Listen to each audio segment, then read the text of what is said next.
Hello, ladies. Oh, it's been a long day. How about you guys? Hey, Deb. Patricia, I didn't forget about you guys.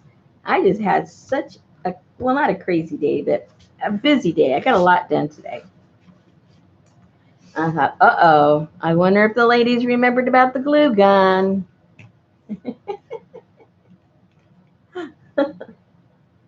Did you get your glue guns? Hi, Donna.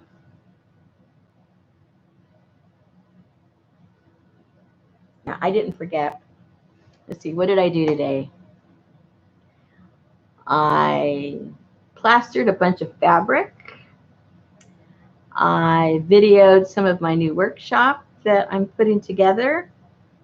I did some yard work because it's like the first day that it hasn't been like the heat index over 100. So what was still alive, I kind of cleaned up and chopped off the dead parts and, try to make that halfway normal. Hey, Mitz. And so got all that done. And then made supper. And I thought, oh, now I can relax. What are we going to do? Aha, the glue gun. Oh, yeah. Was that today or yesterday? I went shopping and got those. I don't know if you guys saw that video. I think it was yesterday. Yeah, that was yesterday. That I got those organizers from Michael's for super, super cheap. I did a really quick video earlier to show you guys in case you wanted to get some. They come in handy, let me tell you. Those 12 by 12 ones, they're about that deep. And I really like to organize my projects that way. So that's what I used it for. So anyway, are you guys going to play along or you're just going to watch? What are you going to do? That'll determine how fast or how slow I go.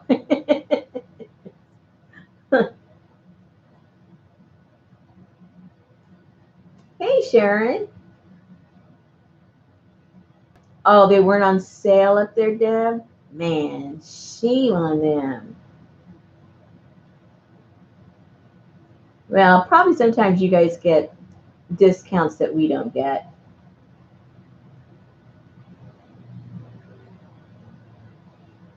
Yeah, they cost $49 here too when they aren't on sale. Wow. Yeah, they're normally $49, and they were 70% off. So they were something like 14 and change when it came with the tax. So that was pretty cool. And what I didn't realize, one of the ladies was telling me that they also had the same carry thing for the washi tape. That's usually, like $49. And they were on sale too for the, 14 and change. So that is quite a substantial savings. Okay, so what we're going to do takes absolutely no artistic ability, which is good for all of us because I know a lot of us are limited. Lots of us are limited, but we like to have fun with it. So what you can do, I just wanted to get like an iconic kind of picture that most people, if we do this right, would be able to recognize, right? And so what I need to do, well, first of all, get some thick cardboard if you decide to do this, kind of thick. And then glue this, whatever you decide. It can be, a picture of a house. It can be a picture of a tree. It could be a picture of yourself. It really doesn't matter what it is. But I just figured I would get something that most of us had seen. And then we can judge after we're done to see if it's recognizable.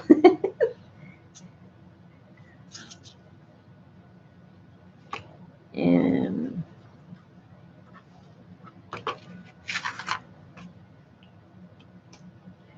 just glue it down any old way.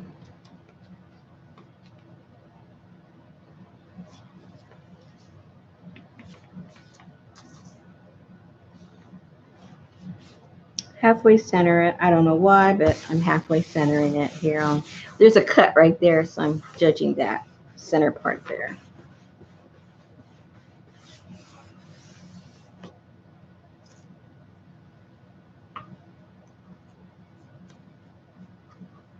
Oops, that's a bit much.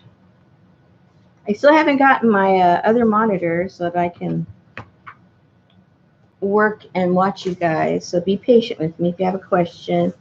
Put it in really big letters and I'll go back and look. All right, so put this one down.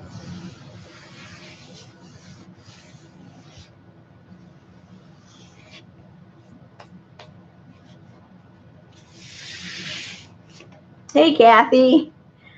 Yeah, twice in a day.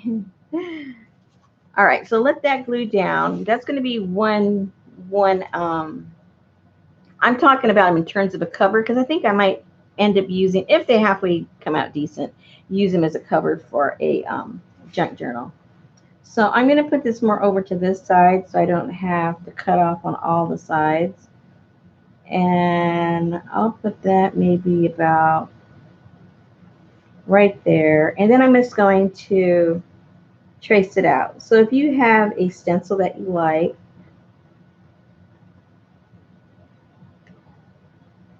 and don't have it be too intricate because you might get frustrated.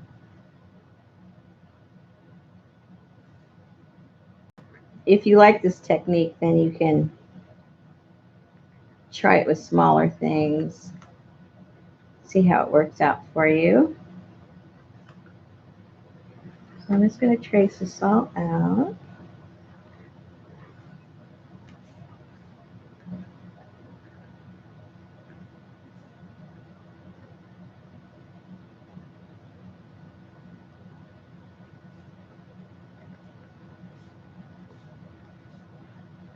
Whoops. Well, they're telling us that we are going to have this horrible heat at least till the end of September. This time of the year, normally the night would be like low 60s, like 61, 62, even like 59. And it's been like 78 at night. And then during the day, it should be like 81, 82. And we have been having in the 90s with the heat index of over 105. Oh gosh. So it has not been pleasant at all. So hopefully those 2 weeks will go by quickly so we can cool down. It's ridiculous. We had that, we have this like giant garage sale that goes for like 50, 60 miles, something like that. And it starts in my town and goes in, east on the state. I didn't go because a couple of years ago I went, and again, it was pretty hot. And, it goes through the countryside. And so you've got grasses and trees and farm animals and bugs and stink and heat, and it's not fun. And so everyone's been telling them, why don't you change it to like October or, May, but anything but the last week of August. I mean, my goodness, that's just horrible. But they don't listen to us. So I didn't go. I didn't feel like having a heart attack and come back with a bunch of bites of bugs, Okay, so this is glued down. Okay, let me see if I had any questions. I'm not looking.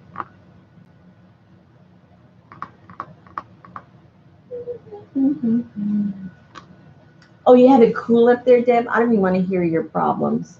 Hi, Peg. I do not want to hear your problems. Hi, Belinda.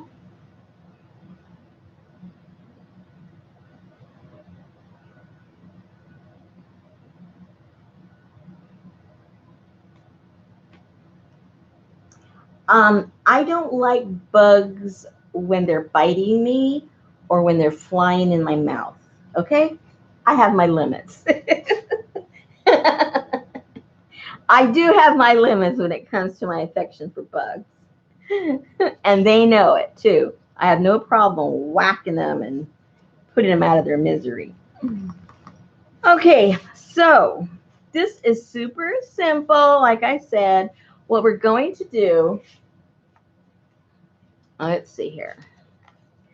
I wish, okay, I have a glue gun that the tip is smaller, but I didn't realize that I ran out of my glue. So these big ones don't fit, it's a lot more narrower, won't fit. So this is going to be kind of wonky. So imagine everything I'm doing on this particular one. This should be with a thin one. If you have a thin one, and you're going to do a face or some kind of a design like that, or copying a picture, you would want to use the thin one. Okay, so what you do is you make a copy of whatever you want to do this project with. You glue it down on some cardboard.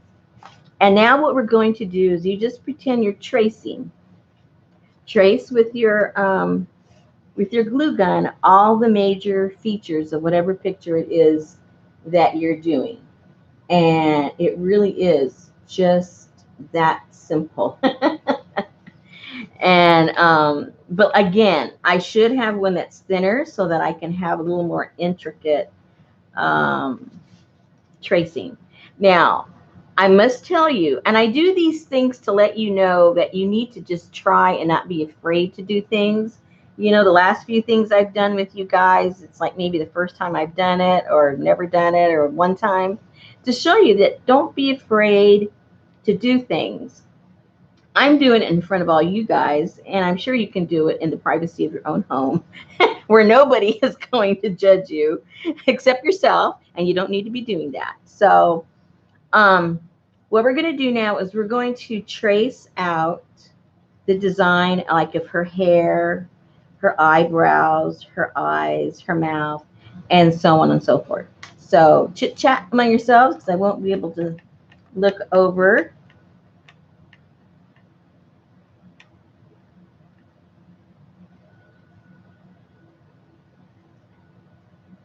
So we'll just outline her hairdo, which her hairdo is pretty iconic, right?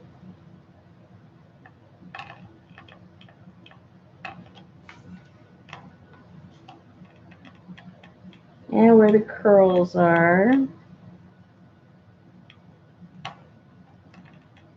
Try to outline that basic shape.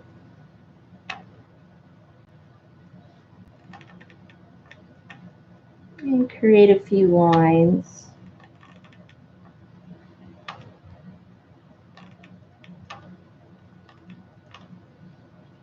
Oh, as I was going to say, I've only done this one other time.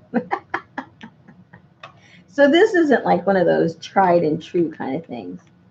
It's just that when I made it, it was so much fun. And so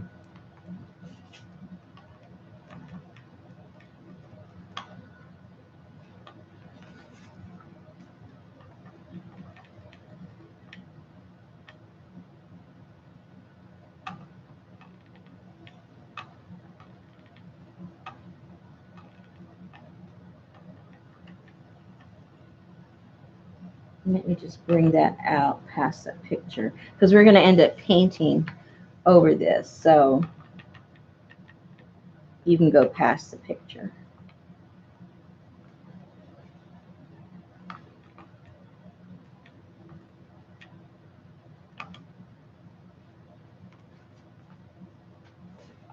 All right, so let's get her eyebrows.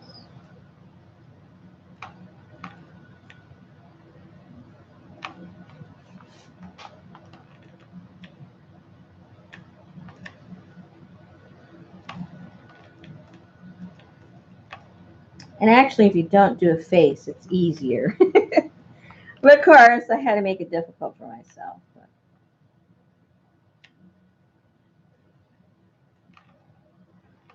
What fun is it if you aren't challenging yourself, right?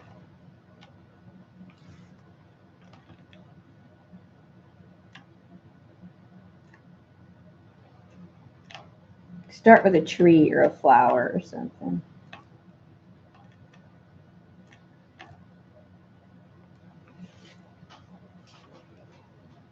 Now, this is where you can really mess it up by making a really freaky looking nose. So, I'm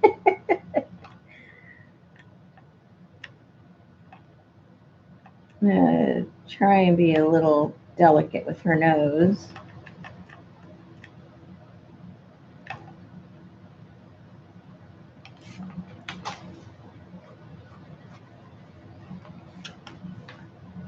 See, I already kind of wonked out her nose too much.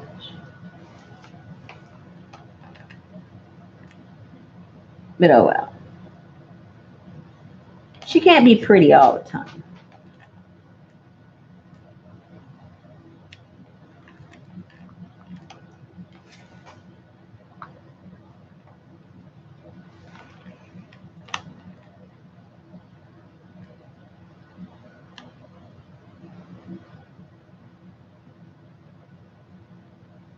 Give a little definition there. Okay, now I'm really going to mess up her mouth. You watch.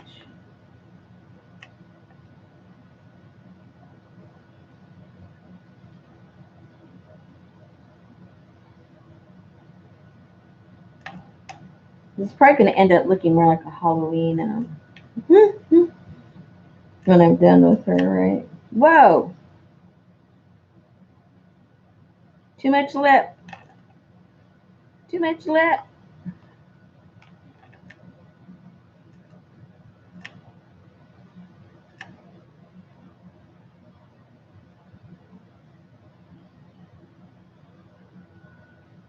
It's going to look like she had Botox or something.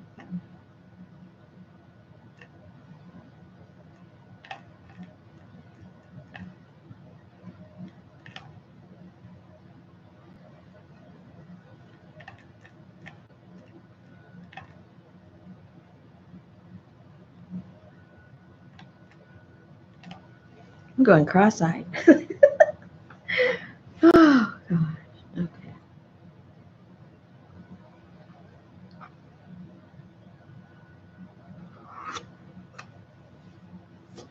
Let's try and get some of those, like, spider webby things out.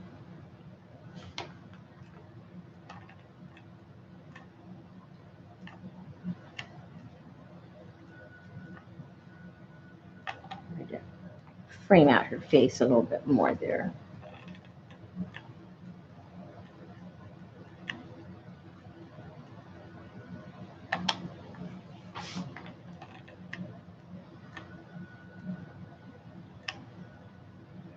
Whoops.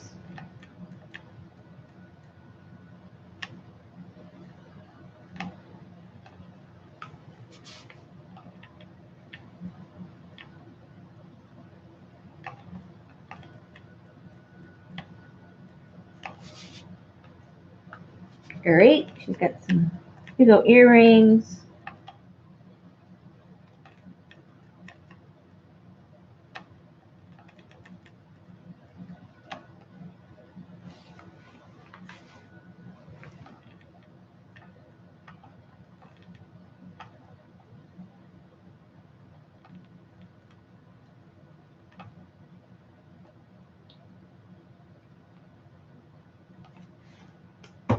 All right, let me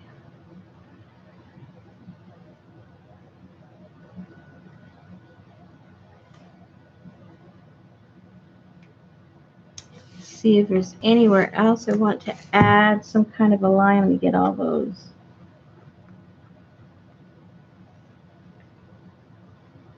Looks like she's got a runny nose.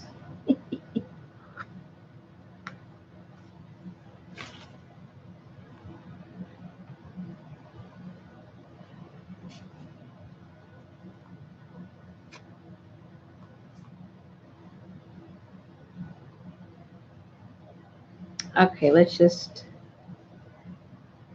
stop fussing with that for right now, because you can just drive yourself crazy trying to fuss with it and just make it worse. All right, so now let's try and fill this one in. And as you can tell, this will be much easier. You're not worrying about a face.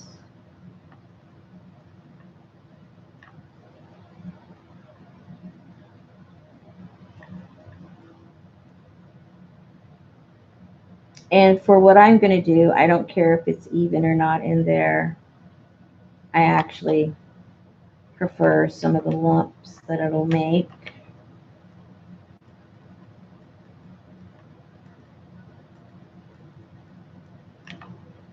Now we're going to finish these off two completely different ways, but just showing you how you can play with your glue gun.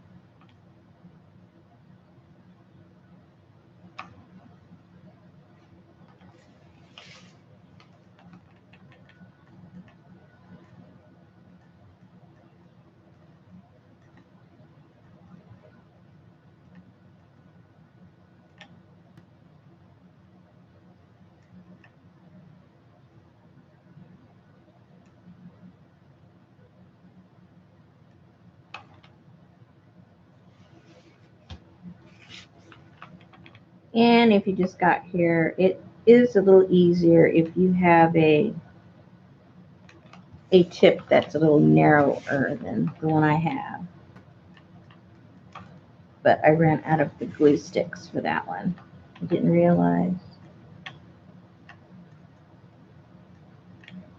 I hardly work with my glue gun anymore.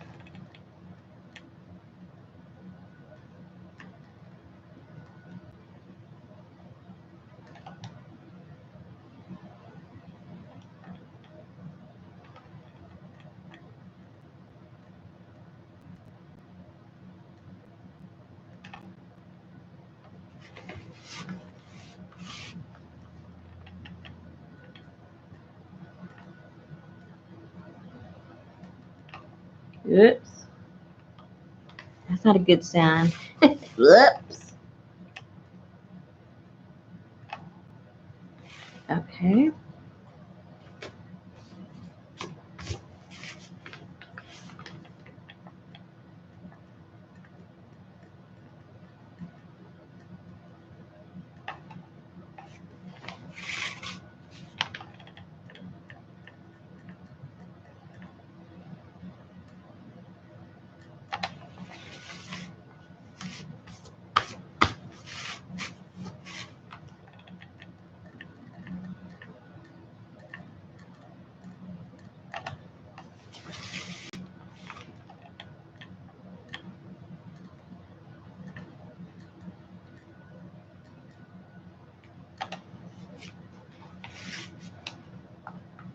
And if you get like wonky like I did, fill it up so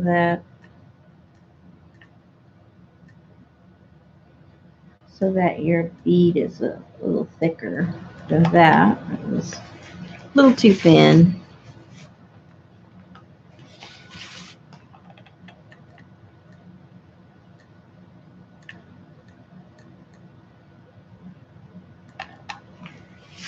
All right, now let's just do the circles.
Okay.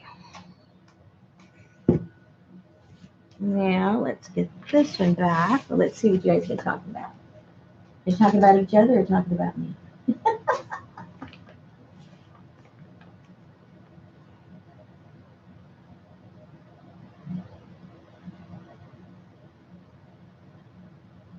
Yeah, you're gonna get a lot of stuff, Patricia. I hope you have room for all this stuff you're getting.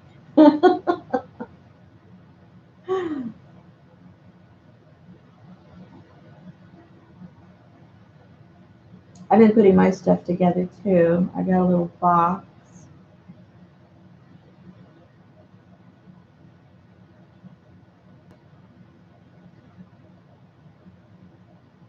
Yeah, I found these little fabric. They're really ribbons, and it just has a series of soccer balls. So I got some of those for the guys, so I can put that. We can put that in their journals.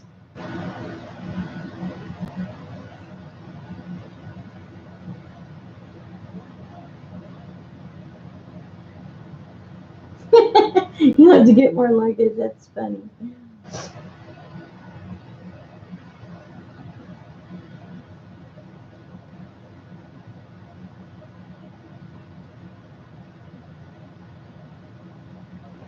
All right, so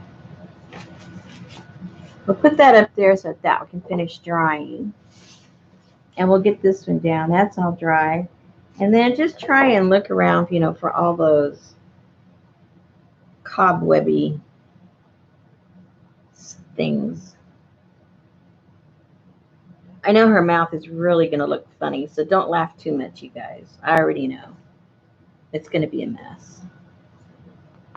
And her nose, I think she's going to look like a pig, but that's okay. We all know how pretty she is.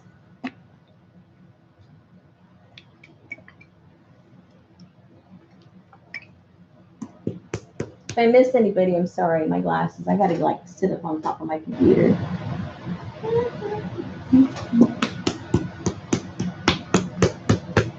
All right, so now with this one,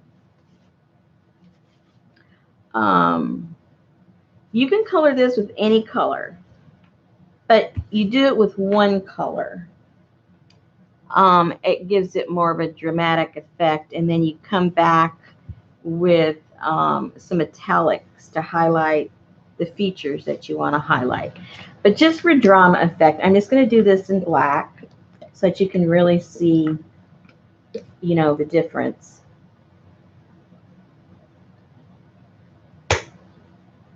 Just for drama effect, right? Oops. I was having trouble with my printer earlier. I printed this out, and look, it had all those lines going across. So I went in and did the maintenance on it, because usually that's all you have to do is realign, all the stuff. And I printed it again, and it did the exact same thing. So I don't know what's going on. One time it was doing it, and all I did was turn the machine, unplug the machine, plugged it back in, and it was working fine. So, this electronic stuff drives you crazy.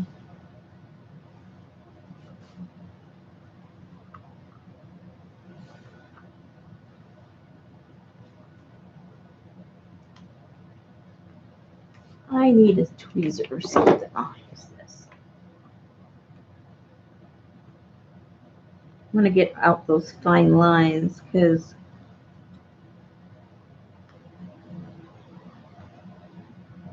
they'll show.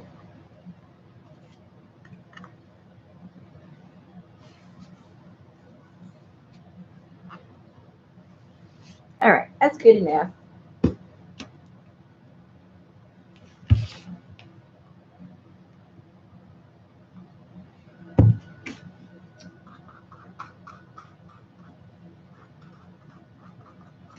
Try to get into all the little valleys. Oops, and when you do that, you're going to see some of those little fine lines pop up. Grab them if you can. Get them out of there.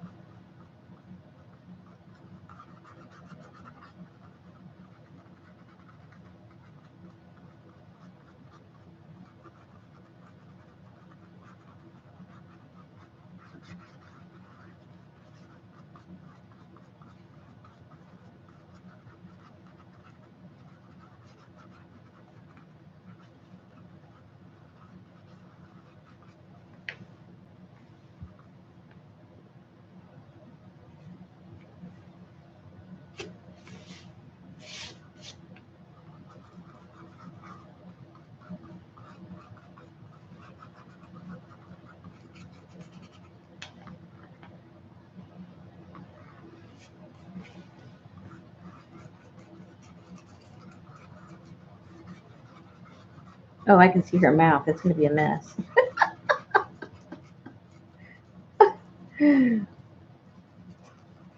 It'll be the before and after plastic surgery shots.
Alrighty.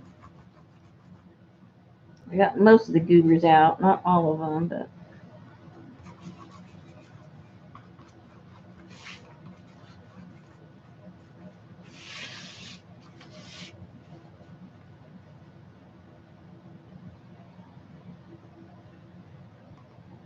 Uh-oh. I just pulled out her shoulder. Surgery, surgery. Oh, gosh.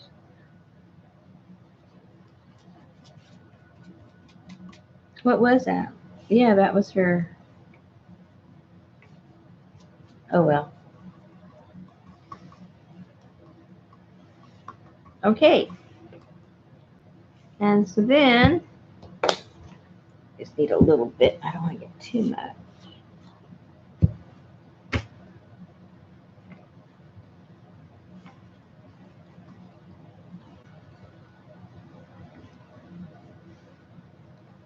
All right, so now you just let her dry.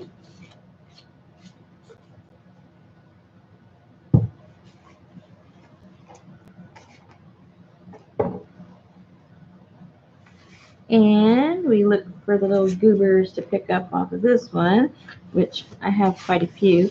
This one won't be as important as the one with the face, but still.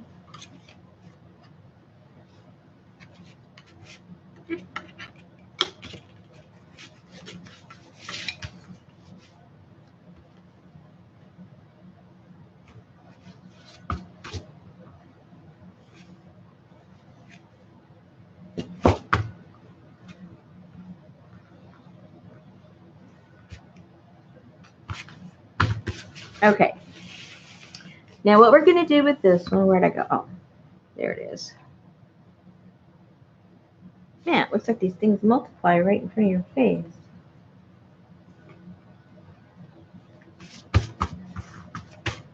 All right, what I'm going to use is this silver tape.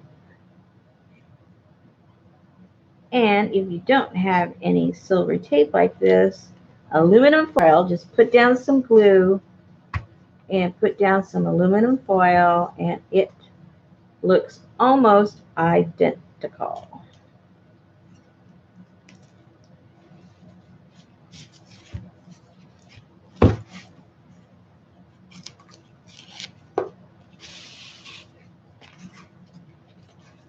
Now, if you've never seen this or never used it, you can buy this at your local hardware store. over in the heating and air conditioning section where they have the ductwork. This is what they use putting some of that stuff together. And it has tape in the back. Now, the trick with all tapes, get it started. Again, you can do the same thing with aluminum foil.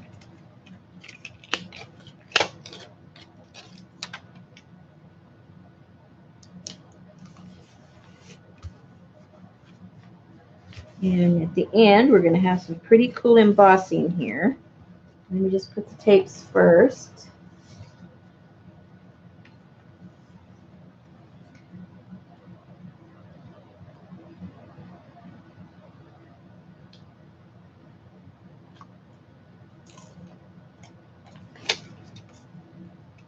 Oops, don't do that. Don't get it stuck on each other. Overlap it a tiny bit.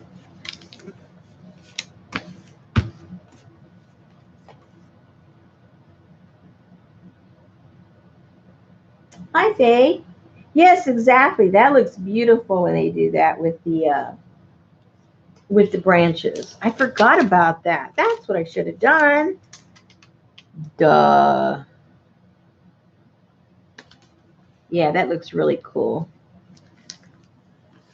Instead, we're going to have a creepy face.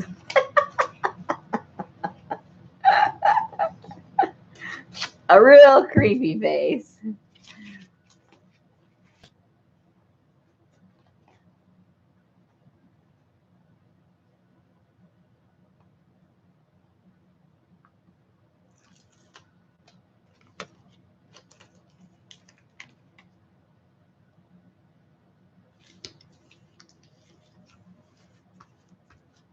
Hey, how did I miss a little spot there? How did I do that? Now we just have added texture. Added texture, that's all.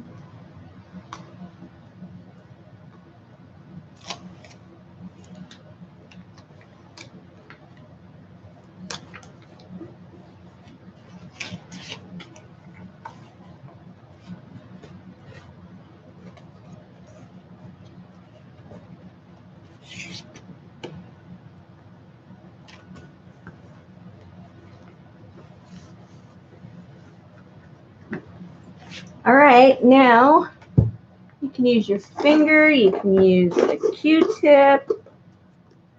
If you work with clay or anything like that, you might have, some rubber tips to play with. You might have some kind of like a stylus of some kind, or a bone, well, that's not a bone folder, but like a bone folder. Let me see what else do I have in here.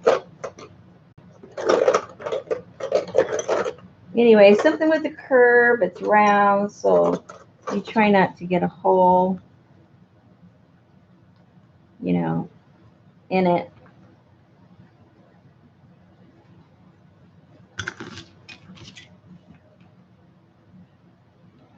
And a Q-tip really does work good. I think I have a few over here. Let me, go over. Yeah, there they are.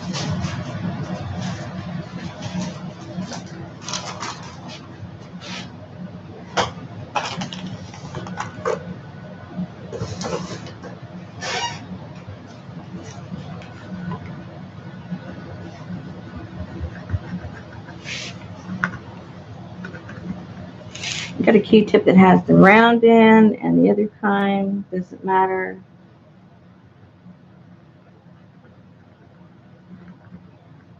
And then just, you'll remember what your design was. If you guys just got here, where is my design? Here's my design that I'm working with.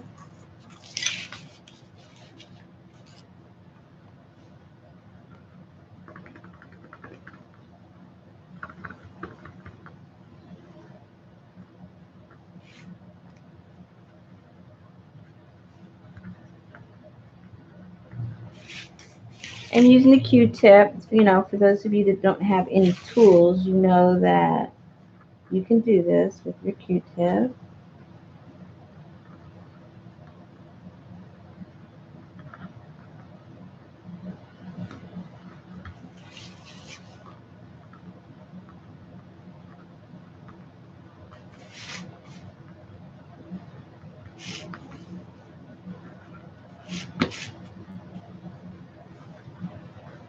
Those of you that have done embossing before, you know, I know this is nothing new to you guys.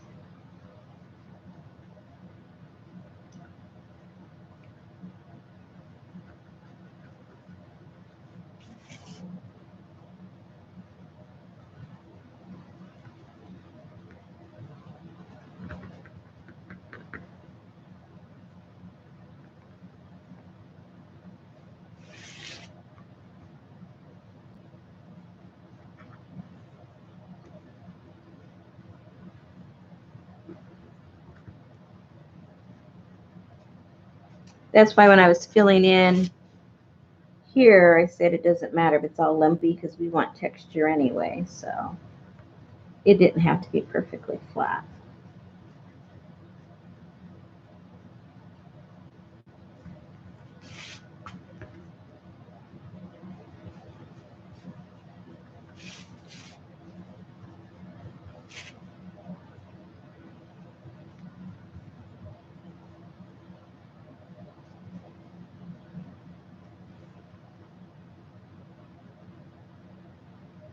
What are you talking about, Mary?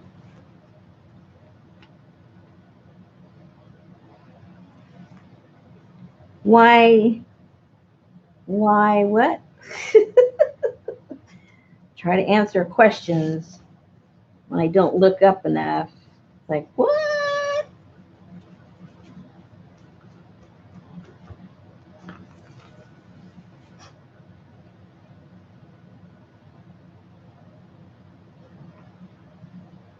Okay, for those of you, I'm not sure about the question, but for those of you that just got here, we're playing with hot glue gun. Here's one. This is one technique, and this is a totally different technique. Each of them, the base is hot glue gun. We didn't paint this one. We're not going to foil this one. So they're two separate techniques. I'm just doing two at the same time so that I can be doing something while the other one is drying, or else we'd really be just twiddling our thumbs, wouldn't we?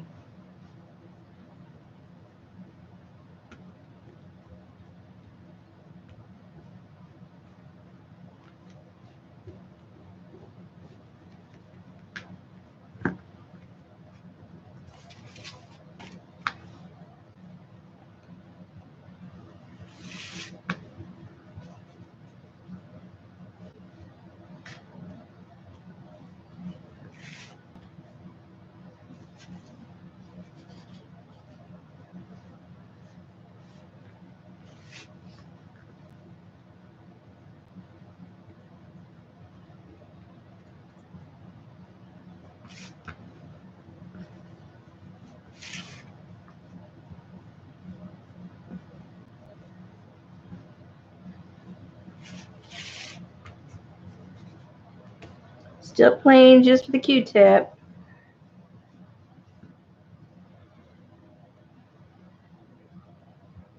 Same one, actually. Let's get a clean one. It's kind of flat now.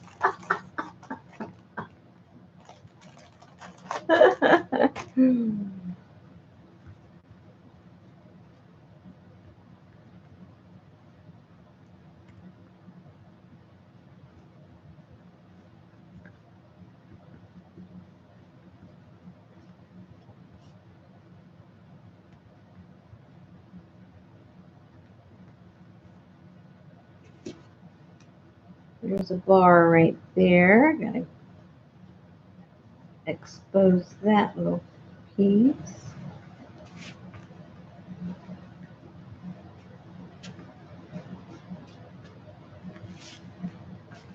Okay, that's starting to show up. Right design.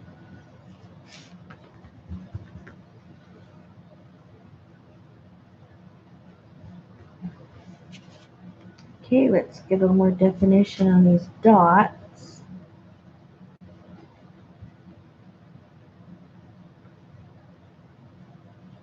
And if for some reason, if you're working with the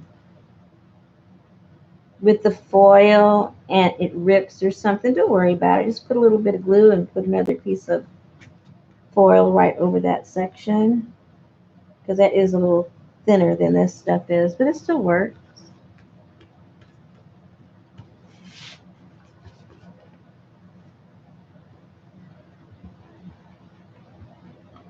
And it's a lot cheaper.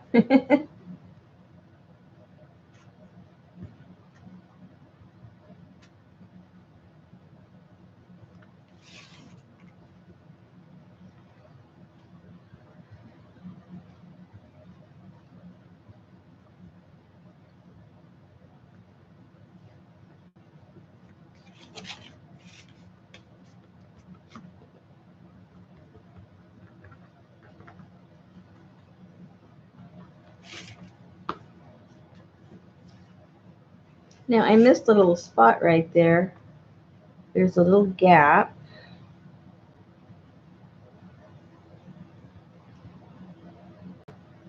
I'll fill it in, and there's another one right there. See, I tried to not overlap it, and in doing so, I didn't get close enough. That's not a problem.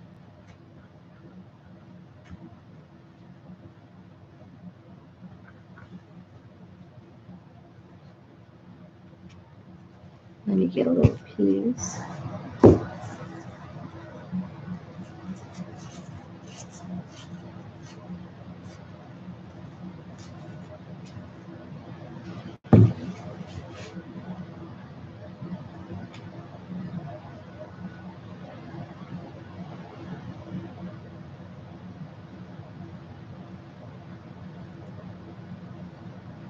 Hey, sticky back. Is it coming off? There we go. That right there.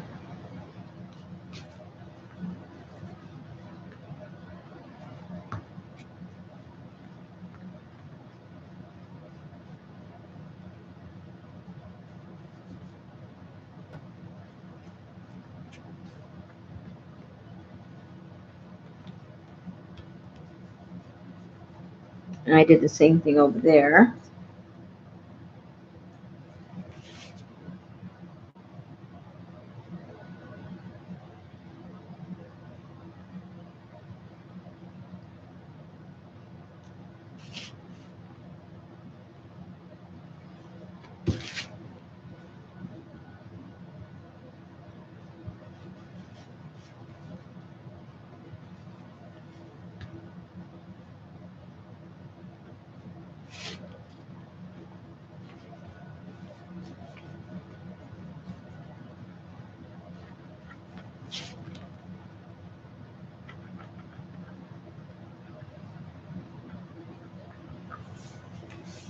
Okay. I think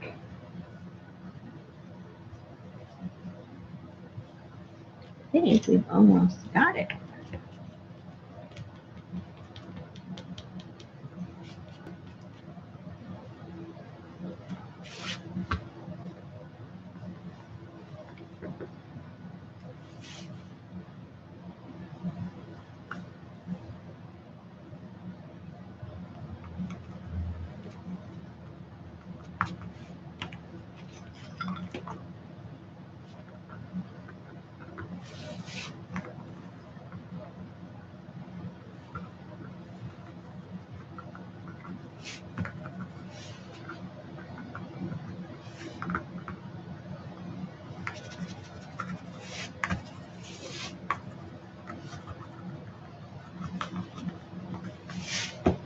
If you had like a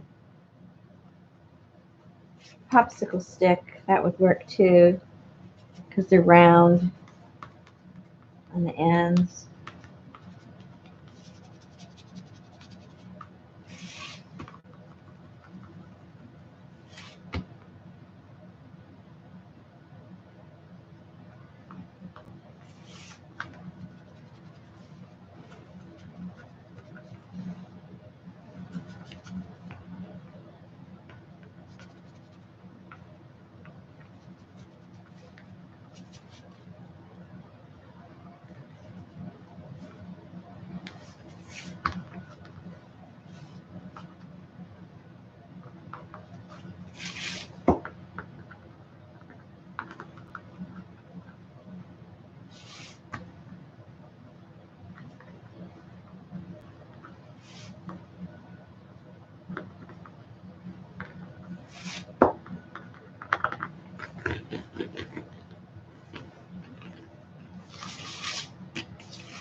feels pretty good.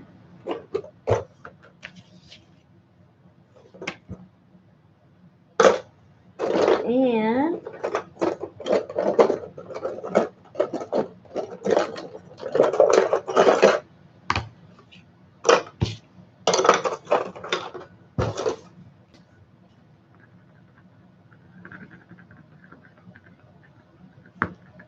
you have something that has a circle.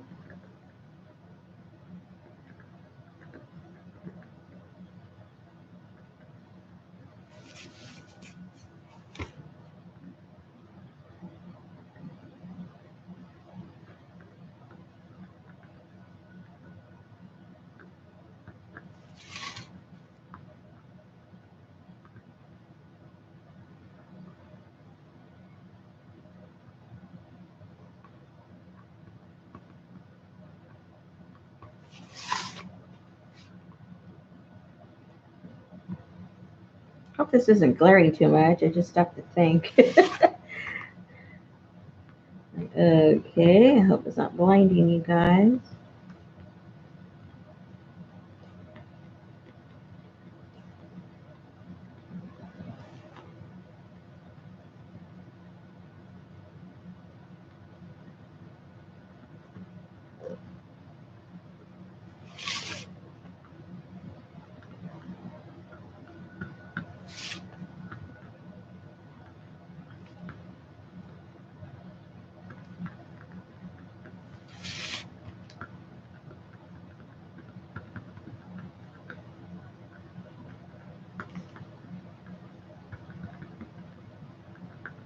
Okay.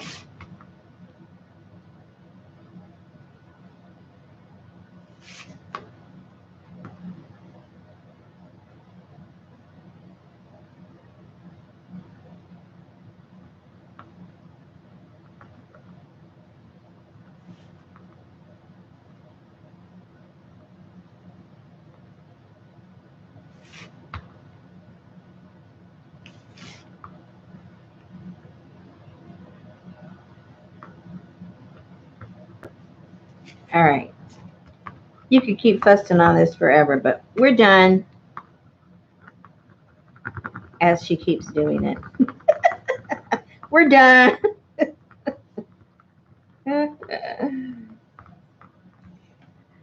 Done. Okay. Gonna sit for a while. Oh, this looks almost all dry. You can see the face already, right?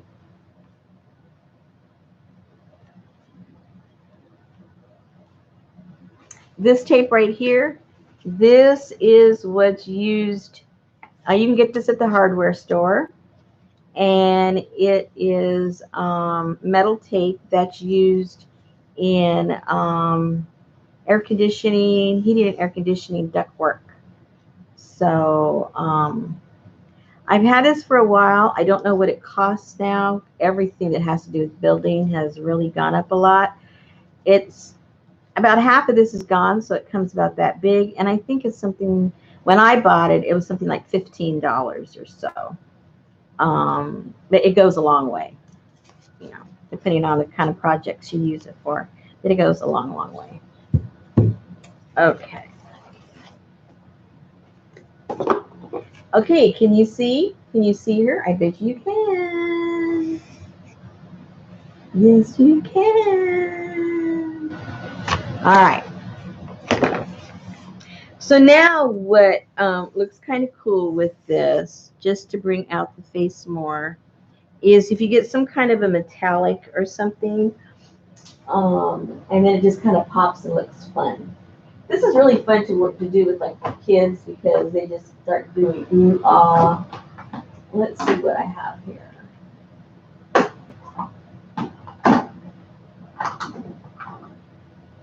I've got this might be too light. Well, light is good. It's really light. I don't have any, with all the colors I have, I don't have any gold because that's called champagne ice. So it's not really gold.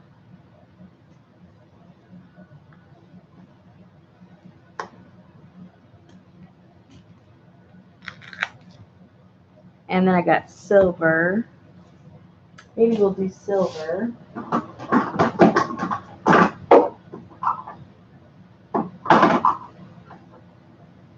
And then I just have this regular old, this is gold, but it's not like that. This is watery. There's like gold leaf stuff. So,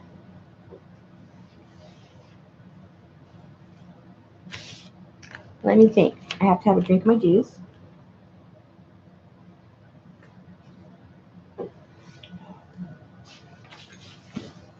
Throw those out. So what do you guys think? Silver or champagne? What should we try? Platinum. There you go.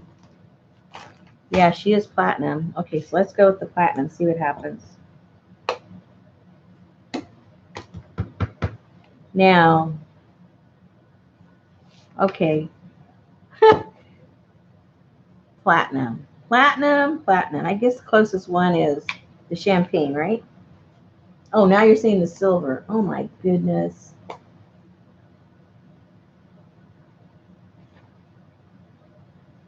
Poor Mary thought she was the only one keeping me company.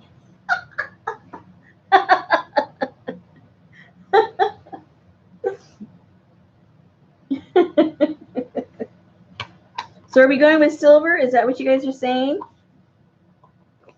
Poor Mary. Well, thank you for hanging in there, Mary, when you thought I was here all by myself. I appreciate it.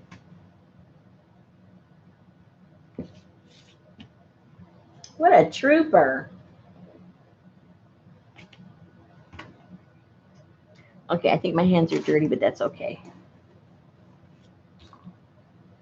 I think I'll use my fingers.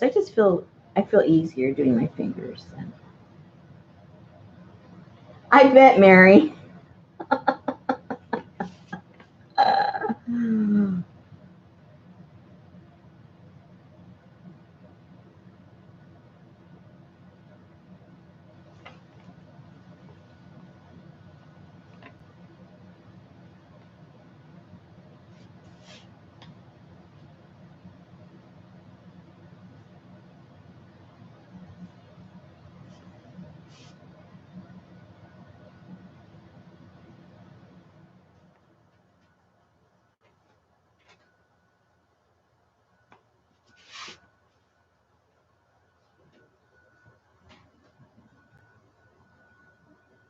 Well, at least I know I can count on you, Mary.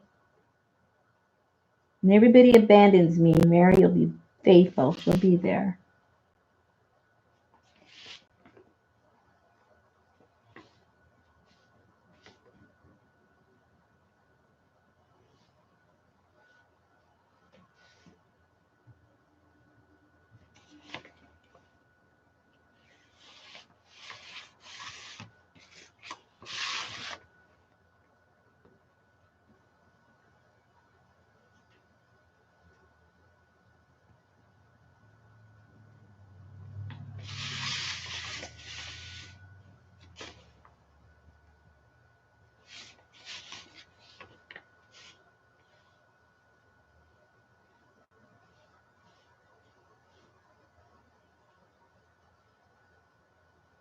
And if you accidentally get some of the stuff on the black, well, you can just touch it up with your black paint.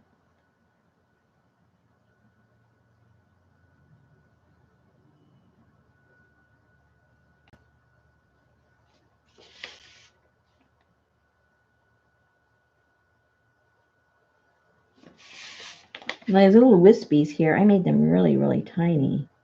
I don't think I can get my fat old finger on there. Whoopsie.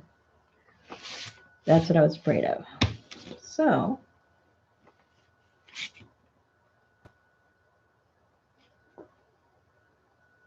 don't make lines and wispies smaller than your fingers. Then you got to use tools.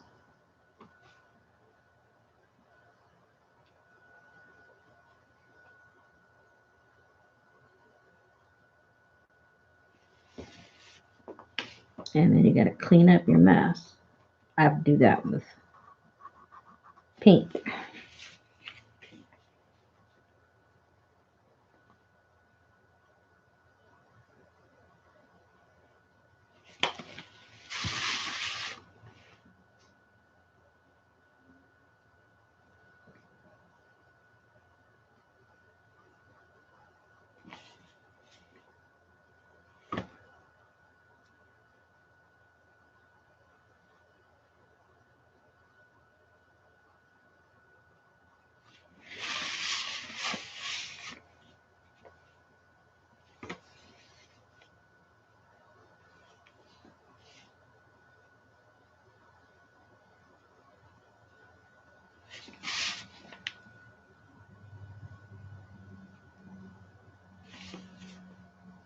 I made her hair too thin there. She's going to look bald.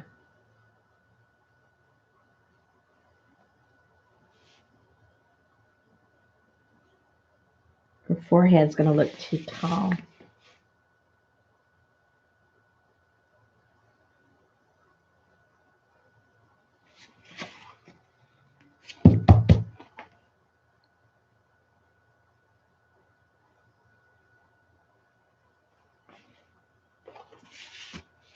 Okay, back to the fingers.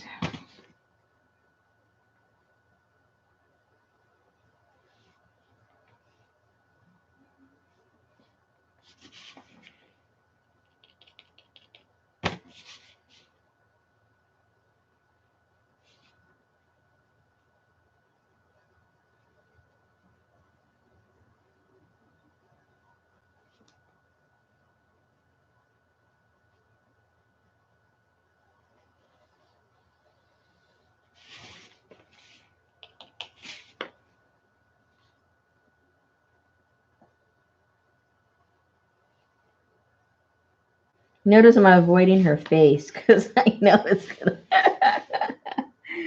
it's gonna be, oh no.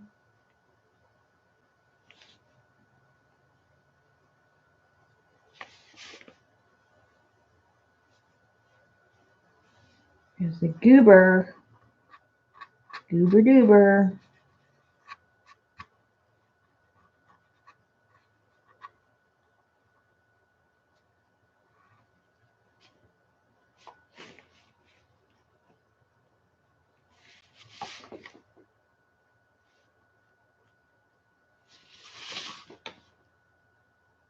Hey, where'd the rest of her face go?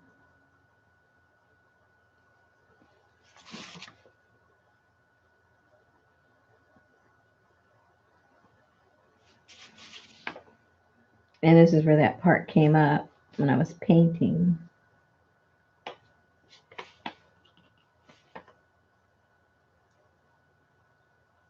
Oops. Bad, bad, bad. Okay, here we go with the face.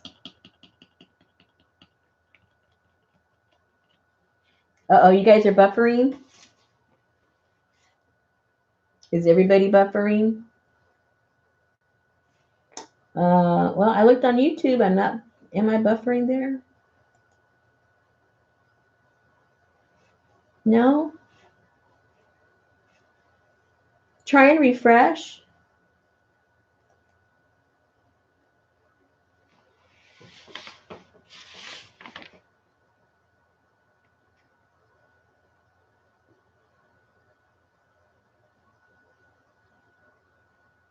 Yeah.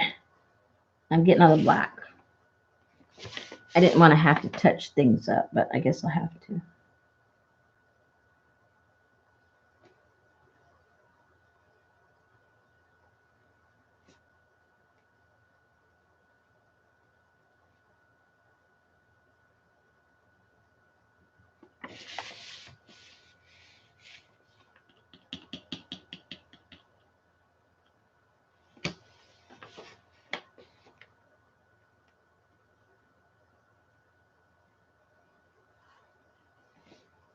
Okay, here comes the pig nose.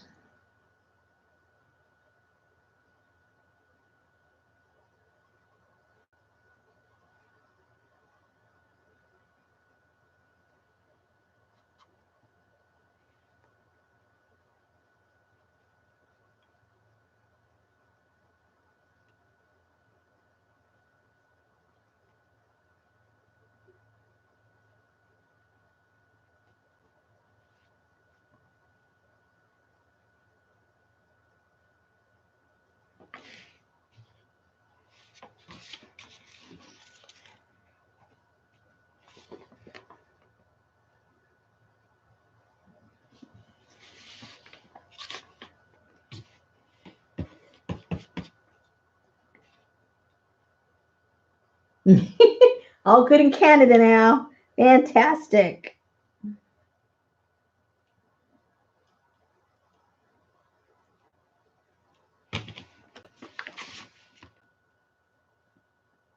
So you get the idea of what you can do, how thick you need to,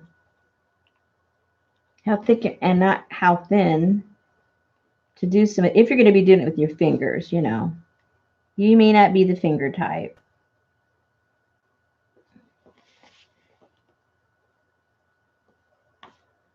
And of course, that hot glue, it's hard to control. So you never know what you're going to end up with. But it's fun because the reveal comes in when you actually put the contrasting color.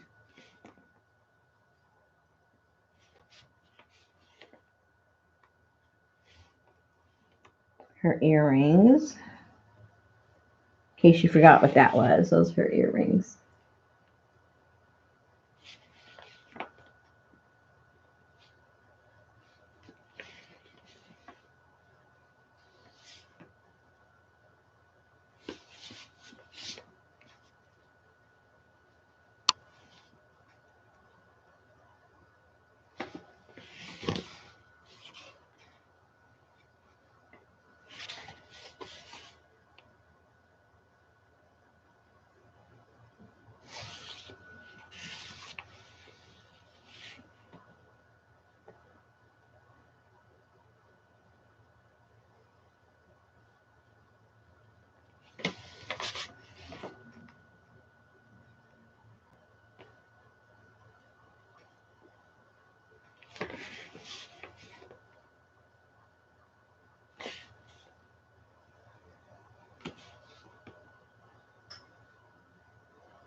I was just going to say, this thing is making me feel hot. Oh, my air conditioning just went on.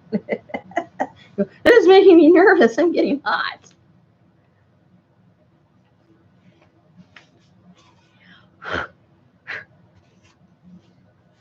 Okay.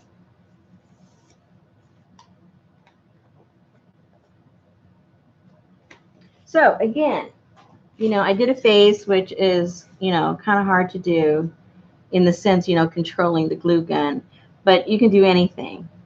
And there's a lot of videos out there.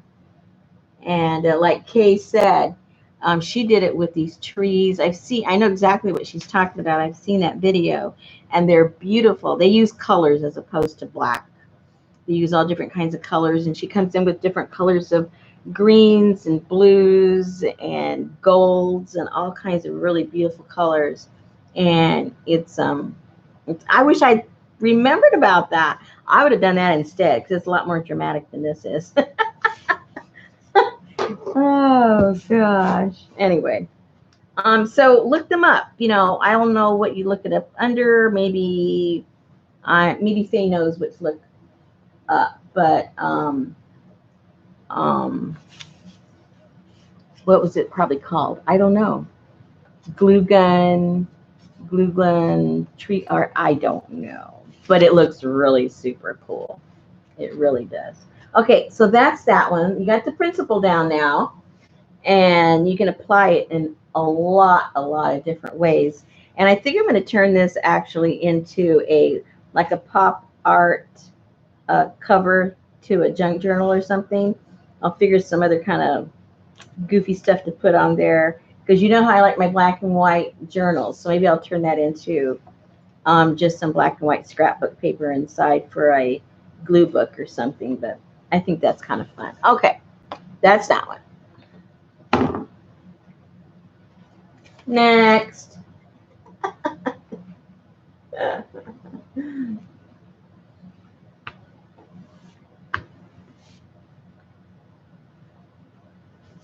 Okay, so I thought what we would do with this one is play with our alcohol inks on this and see what happens. You know how frustrated I am with my experience with my new alcohol inks. So I think I should just frustrate myself some more until I'm happy. What do you guys think? So let me get my little spongeroonie. Get me something. I'm not sure what to tap it with. I really don't have anything. I need to get myself some kind of a real applicator, because I don't really have an applicator for them. I just kind of mush them around with whatever I find. Let me see what I can find. Let me see what I can find. Maybe I'll just use this.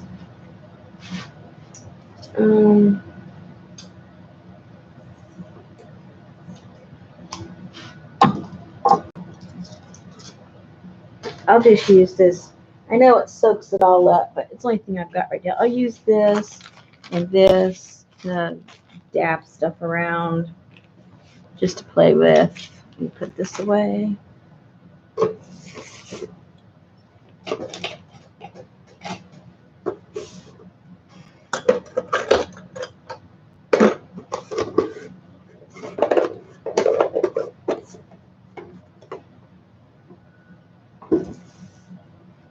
Alrighty. Okay. I got to see which one. Now, I don't have, the only time I play with these is when I played with you guys. Now, some of these aren't open. Some of them are. So let me just find the ones that are. And if I want a different color. Okay. All right. I'll let you guys decide. Are we going to do you guys want this to be bright and colorful? Or do we want it to look antique and old, use different browns and golds and bronze kind of colors? Or do we want it like bright? What should we do? Start voting while I figure out what colors I have. Okay, that's open. I think tomorrow I'm just going to open all these so I don't have to be hunting every time I do this. Fall, gold, antique. Okay, I see where you guys are going. So, okay, let me find those colors and I'll see which ones are open and which ones aren't so I can open them up. Let's see, maybe a little bit of orange, maybe. Maybe a tiny bit of tangerine. What's this? This is, you might want a little bit of vanilla in there. Probably not so much the greens. Caramel and cinnamon. Ooh, ooh, ooh. Those sound good. Brown.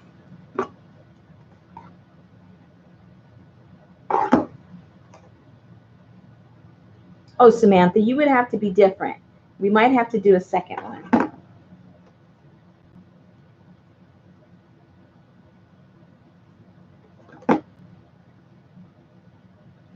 Ooh, we got some metallics. Some gold. Bronze.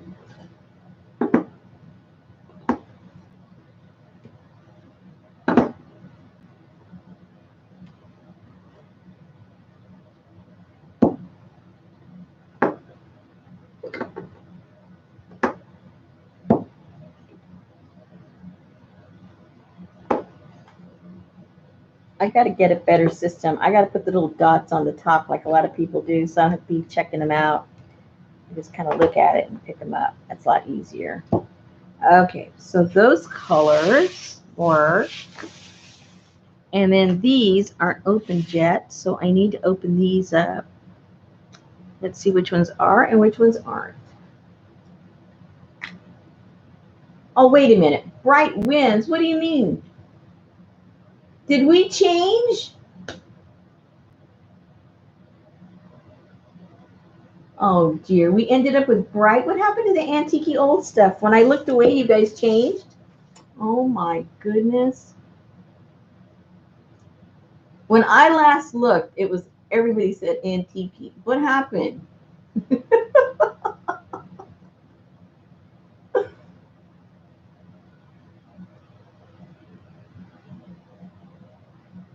This isn't a peace symbol, though.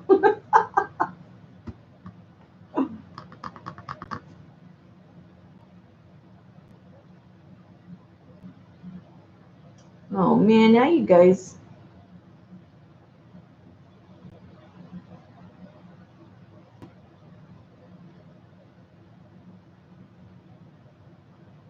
We didn't change. Carry on.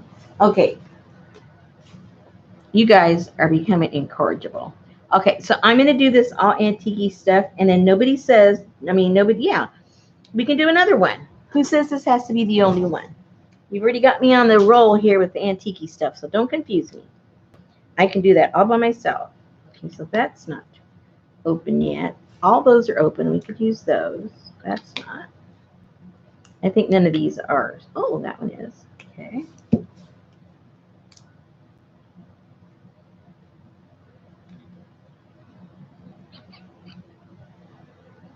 That one. How come that was? Never mind. Never mind. Just talk to myself.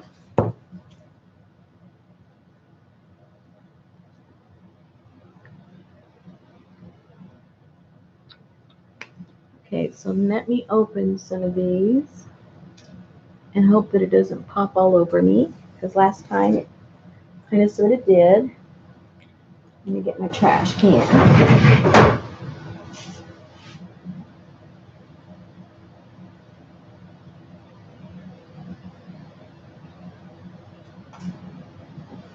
Okay.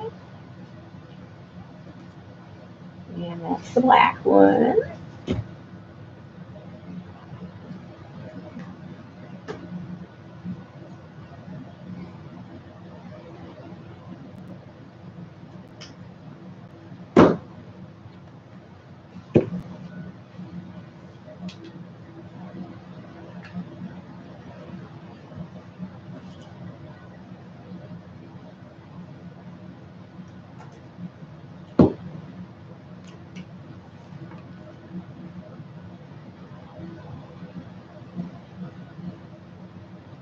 And these tops, I'm not sure if I even like these tops either. You know, I do complain about this brand.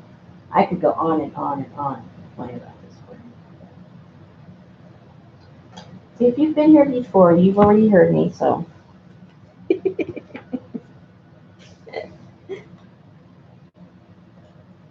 But hey, when I have an audience that'll listen to me complain, I like it. Because if I complained to my husband, he wouldn't even understand why I was complaining.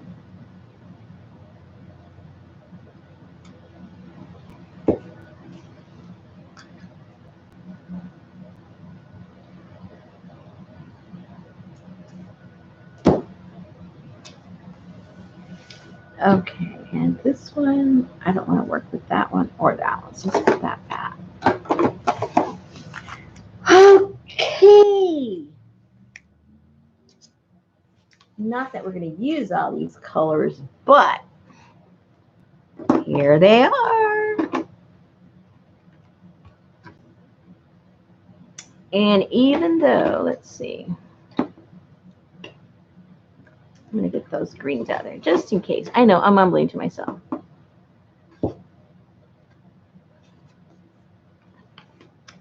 I keep myself company a lot.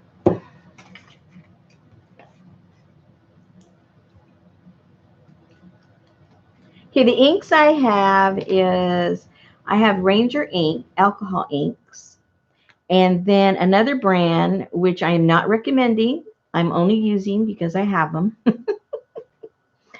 It is the Marabou, and both of these are alcohol inks, but they work completely differently.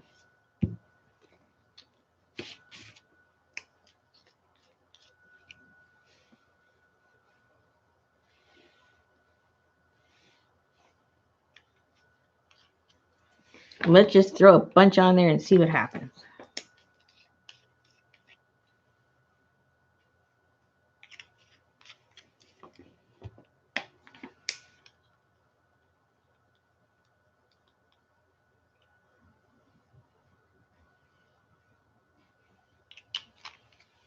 Okay, let's smush it up a little bit before we go any further.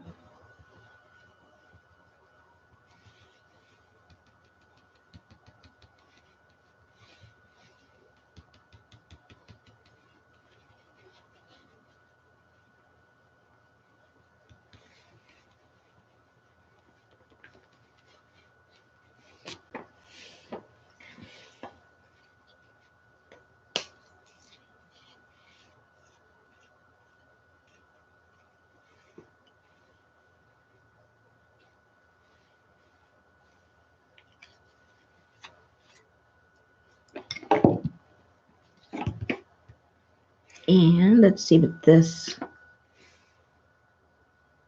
Now this is the one I don't like, so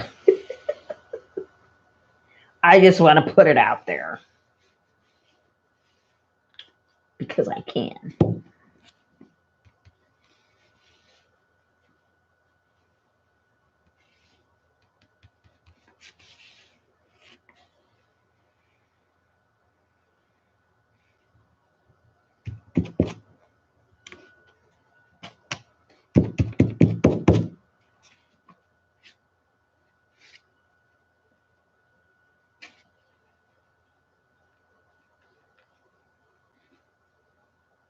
Oops, too bright, too bright.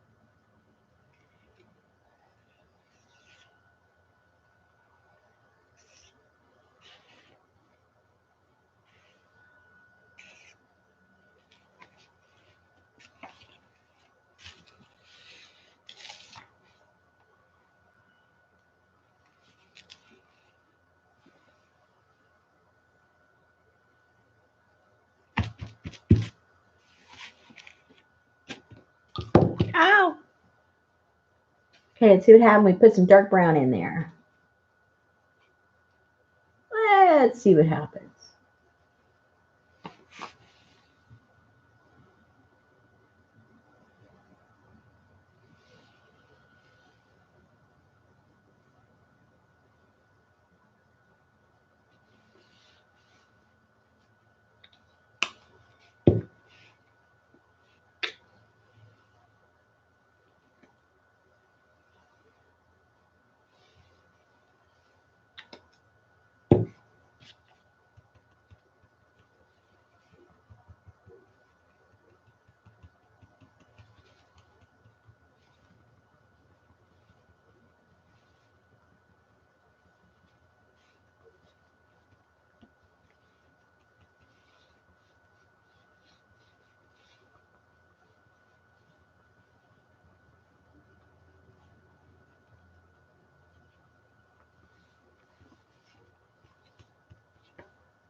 Okay. Okie dokie, okie dokie. Now I may ruin it all. I'm going to put a little bit of black and let's see what happens. I'll put it on the outside.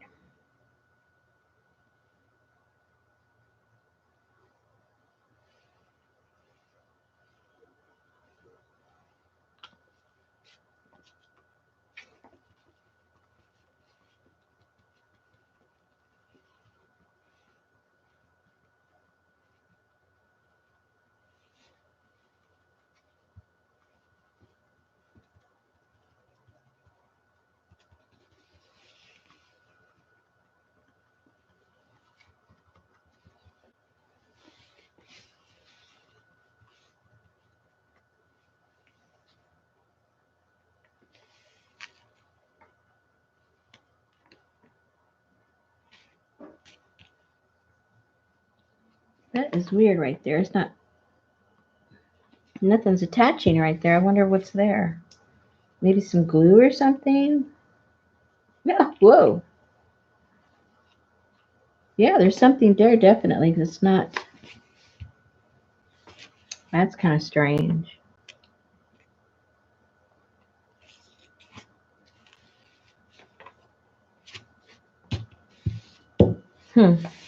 Okay, let's keep going.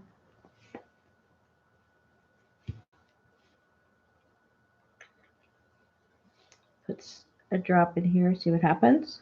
Dark.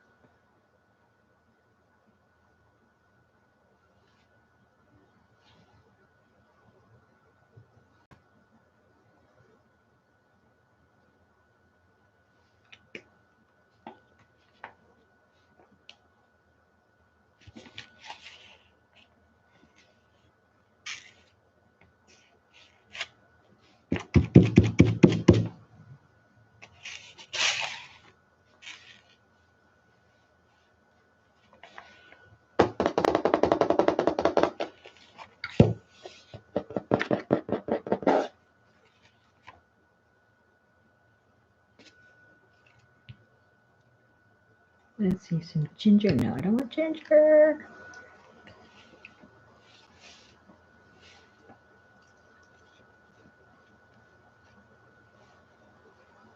Whoa.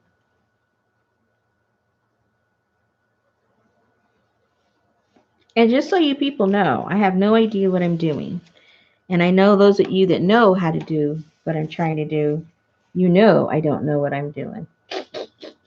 But for those of you that don't know what I'm doing an excellent job. Just so you know. Just so you know. I just want to point it out. Dark brown. Dark brown.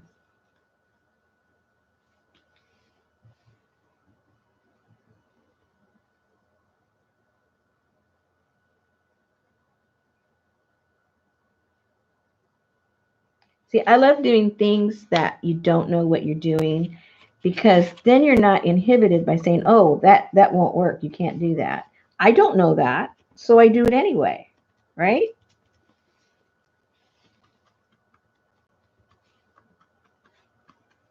I used to be in the construction field. And of course, male dominated and things are supposed to be done a certain way. Well, I didn't know that. And I would, always question, well, why can't it be done this way?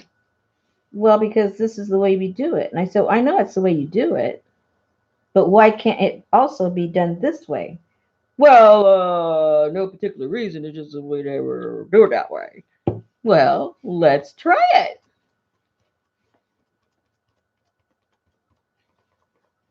So you're at an advantage when you don't know what you're talking about. That's my opinion. I think you're at a real advantage. Especially when it comes, not, not if you were a doctor, obviously, that would not be a good field to question how things are done. But when things are more like artistic or even just analytical things, analyzing, statistical things. Well, how about if you looked at it from this angle? I used to work for a market research company. You want to talk about me getting into arguments about the conclusion of some research? Yeah, it's a good way to get fired. Don't ask me how I know that. All right. So, what are you guys thinking about this so far?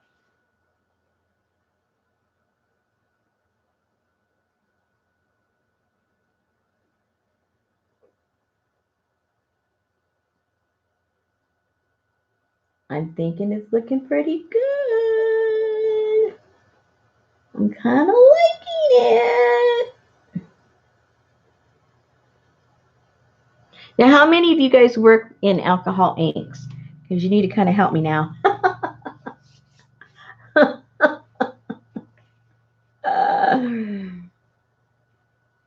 Now you can get the same exact,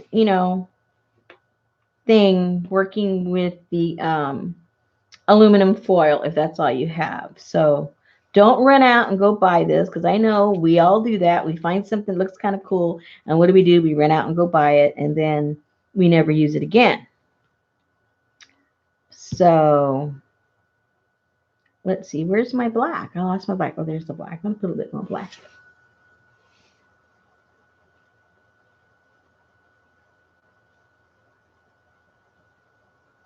What's expensive in Australia? The inks? Is that what you're talking about?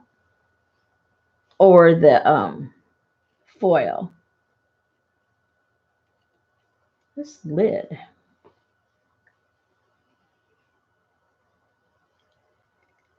Whoa. Now the inks, they're not cheap here either, but these were like 50% off this brand. And then CJ gifted me my favorite peacock colors, so I got those. It's all her fault that I went and bought these other ones. Not the brand that I got, but that I went out and bought. Ooh, that looks pretty cool. It lifts up the black and it looks like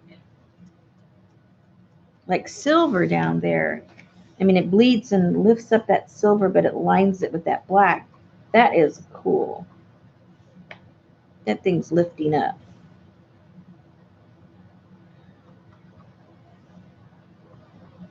I'm gonna have to glue that down later. Okay. Anyway, look how cool. I think I want to put a couple of those pieces.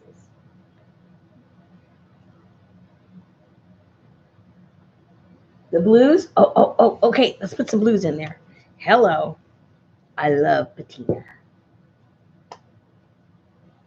Happy dance. Any excuse to use my blues. Let's go for it.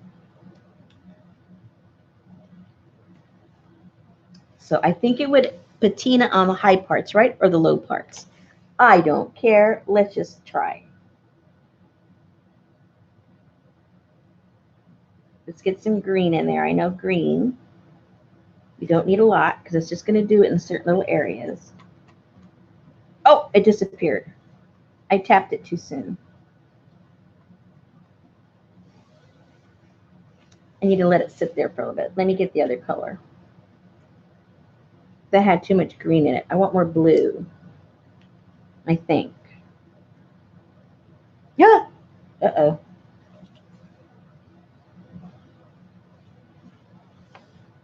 Oops. I'll have to put some more copper over that one. It's all about the layering. Don't panic, anybody.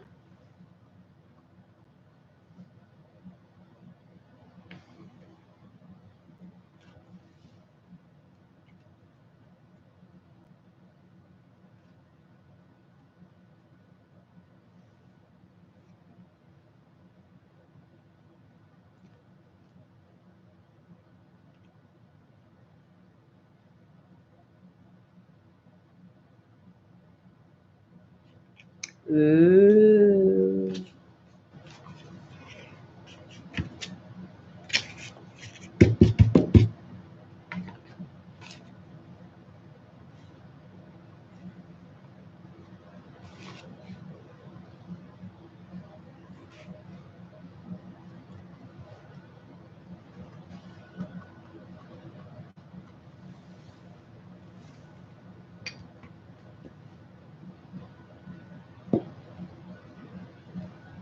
Where did the other color go?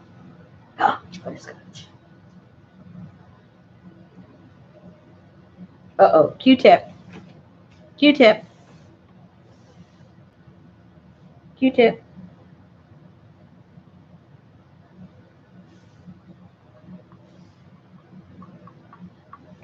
Uh-oh. It's just picking up the other stuff.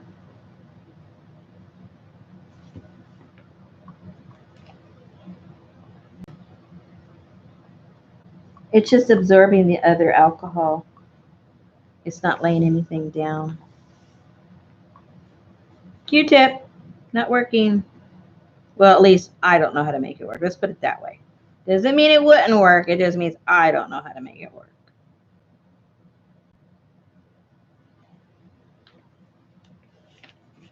I am alcohol ink challenged. Okay. And then I think we need to get a little bit more black in there to make it a little more dramatic. I'm thinking just a little bit. Oops, that's not black. There we go. Just for the drama of it all.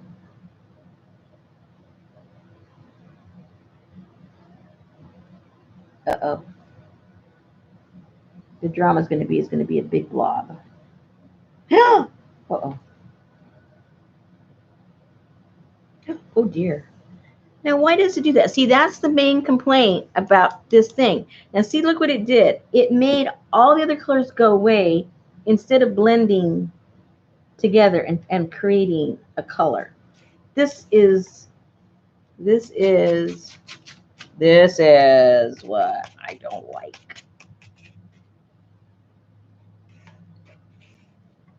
The other brand doesn't do that.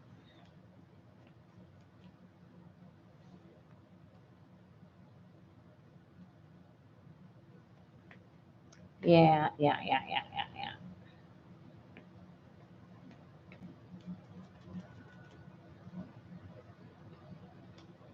Soak that up a little bit. I still think it's pretty cool.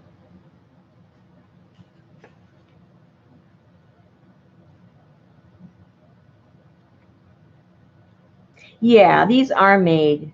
I mean, they really are made for that paper. But I have to be contrary, and try try and make it do what it's not intended to do.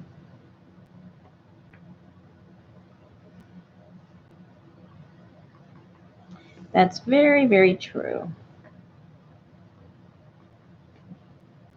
But what would be the fun in always making stuff work on what it's supposed to work on? Right?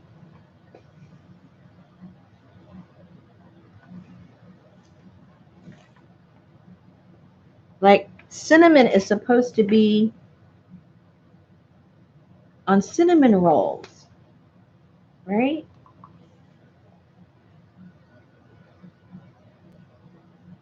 But I put cinnamon on my steak. And chili is supposed to be for guacamole. And I put it in my brownies. So there. And we all know what curry is supposed to be for, but I put it in my eco dyeing papers.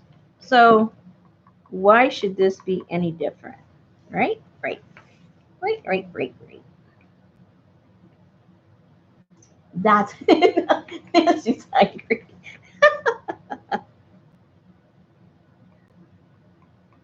You have not had brownies until you've had chili brownies. That's all I can say. You just think you've had brownies. Don't fool yourself.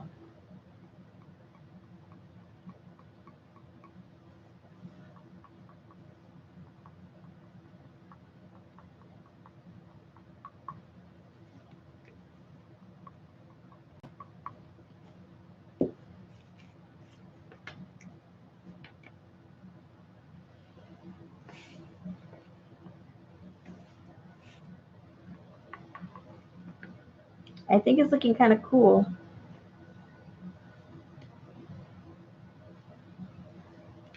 Yeah, steak and brownies. Mmm.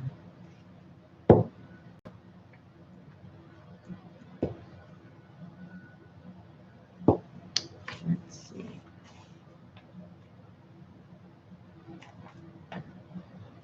Yeah, that thing just popped up that I put on there. All right. Are we done with this or what?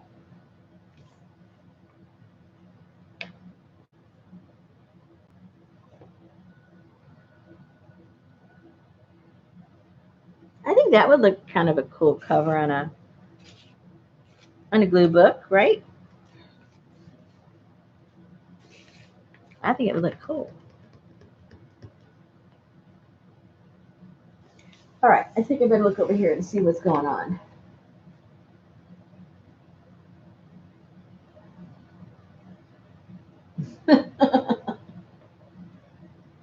Ooh, pecan waffles. Well, see, I used to really enjoy cooking a lot. I mentioned this a couple of weeks ago. Loved cooking. I cook the way I do art. I just throw everything together and don't tell me it's not going to work. But for the past like year and a half, I do not like to cook anymore because my husband found out that he was like borderline, well, a little more borderline diabetic.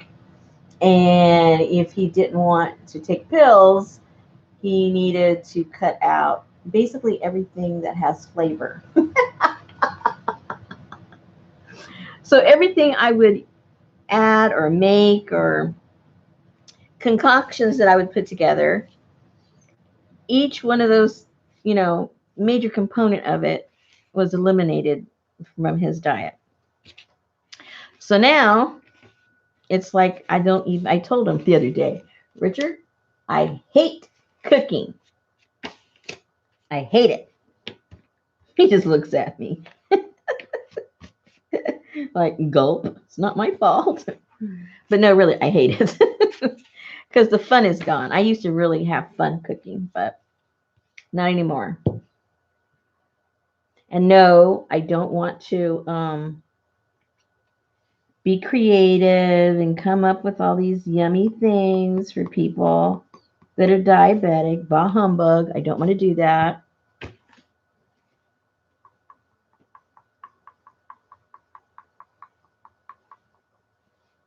Because at least on my husband's diet, he cannot eat any of that stuff.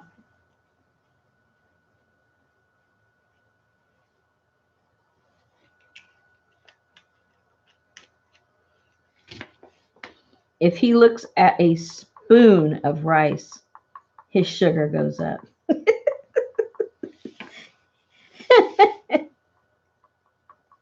I made stew one day, did not give him the potatoes, just gave him the meat and some other vegetables, and his sugar skyrocketed just because the meat had touched the potatoes. I can't even make stew. It's really sad. Okay. So what colors should I put? Are we done with this?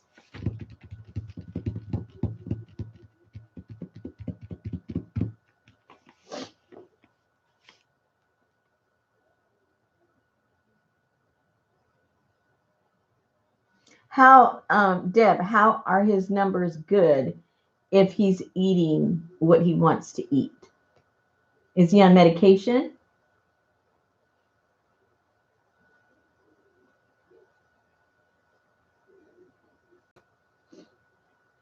I need to know.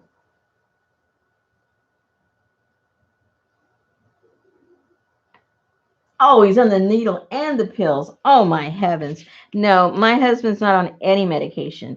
When he went in, his sugar was hovering around 180, and they told him he had to bring it down or else he have to go on medication, and he had to go back in 3 weeks and see how far he brought it down. And in 3 weeks, he brought it down to 120, and then a few weeks later, a total within a month, he brought it down to like about 110 with no medication or nothing. It's eliminating everything that a normal person eats.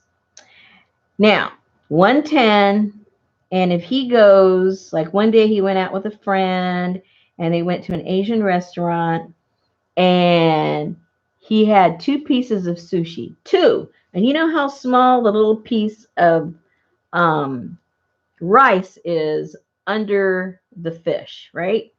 It's not even a tablespoon. Comes home, 180.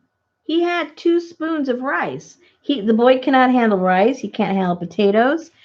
I've had to eliminate even carrots. It has too much starch in it. It turns into sugar in his body. And it's just crazy.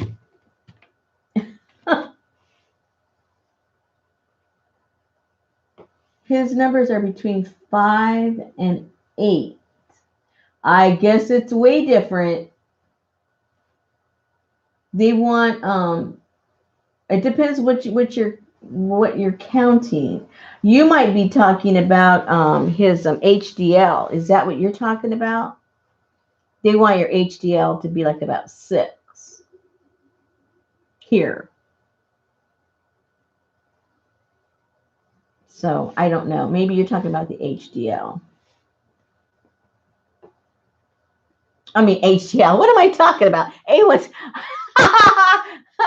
HDL? That must be. Is that a TV? I don't know what I'm talking about. What is HDL? I must need to go to bed. What's an HDL, people? Help me. Is that a TV? No. What is that?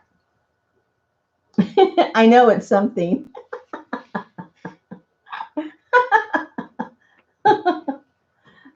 Oh gosh.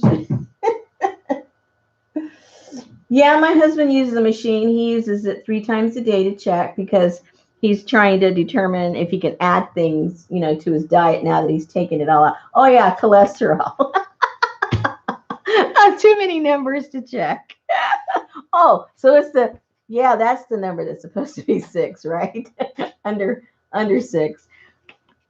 Where's CJ? She's a nurse. CJ, where are you? Anyway. Oh yeah, good cholesterol. There you go. Thank you, Patricia. I'm going brain dead here. I think it's the fumes from the alcohol. I have to use some kind of an excuse. Okay, are we done with this one? Or do we need to add something else? Or do we think it's done? Oh, there's CJ.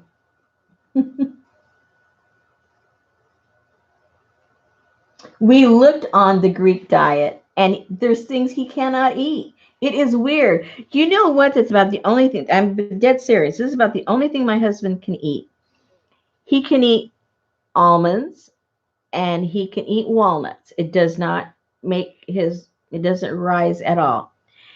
If he puts 2 spoons of plain yogurt, no flavor, no sugar, no nothing, plain yogurt, it skyrockets. He can't have yogurt. He can't have carrots. He can't have rice. He can't have potatoes. I mean, he literally can't have any starch at all. Period. It just goes ba-boom. So, and there's a lot of, lots of vegetables. There's hardly no fruit he can eat. He looks at a banana and it goes up. Because it's full of sugar, right? You're supposed to be able to eat blueberries and something else, and he can't eat those. It makes his sugar go up. What else? Let's see. No grassy food. No flour, no sugar. Yeah, exactly. What can he eat? Exactly. Well, we found that out, CJ.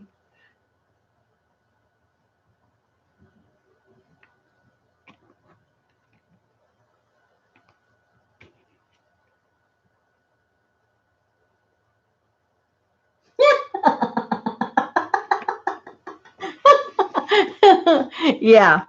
I think there's too many carbohydrates in the box too, quite frankly. I don't think you can eat the box. The box seems like it'd be full of carbos. I really do. He can't have an apple because that's full sugar. He can't have any kind of chips of any kind because that's, all corn, turns into sugar. No crackers, no, nothing. He can eat chicken. It seems like when he eats chicken, it goes really low. I mean, real low. He can eat broccoli. He can have lettuce. um, what else can he have? Like salad dressings. He can't have any salad dressings because if you look, they all have sugar. Ba-boom, it goes up. So I just make I make it fresh with, olive oil and stuff like that. But yeah, it's just like even if he keeps his diet under 40, he tried that under 40 carbs. It depends on the carbs because there's some carbs that if he just has 10, his number goes up to almost 200. So he's just weird. And he used to be able to eat everything. It was like he ate everything and his numbers were good, his cholesterol, everything was excellent. He's never been on any kind of medication. And then and he goes because he has a liver condition. And so my husband says, well, does that have contribute? Go, no, it has nothing to do with it. It's not contributing to it. But because he does have that condition, he gets his blood checked every 3 months. So, between that 3-month period, he went from having no problems with the sugar, to being, boing, all the way to 180, just overnight. And after that, you can't eat nothing.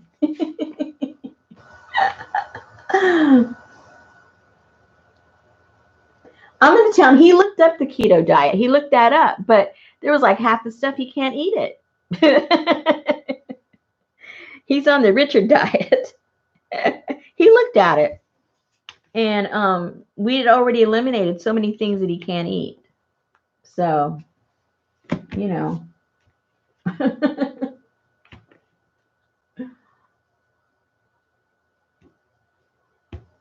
I'll have him look at it again. He even not bought, but brought home one of the diet books, recipe book, I should say, for the keto diet from the library. And he was looking through it, and he goes, well, can't eat that. And he looked at another recipe, can't eat that. And it was just kind of crazy.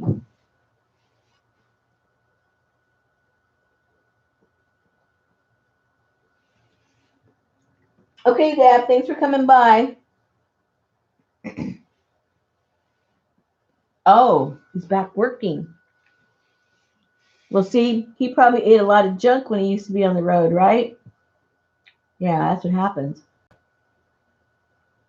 I mean, not that it causes it, but once you've got the issue, it kind of makes it worse. Okay, so are we done with this one? It's dry.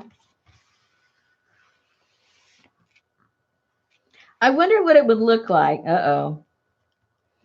If we put some black paint on here and just left some things highlighted. What do you guys think? You think we'd ruin it? And what's the big deal if we ruin it, right? We can always do it again. And not all over the place, just in some places. Leave it. Boy, just someone tell me to leave it, and that's going to make me want to do something to it. You shouldn't have said anything, Mary. I'm very contrary. You blew it. You want to see it close up? Yes, ma'am.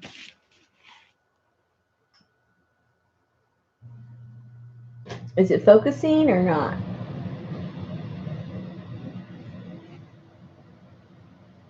I don't have the autofocus because it'll go all kind of crazy. So it may not show up too well close up.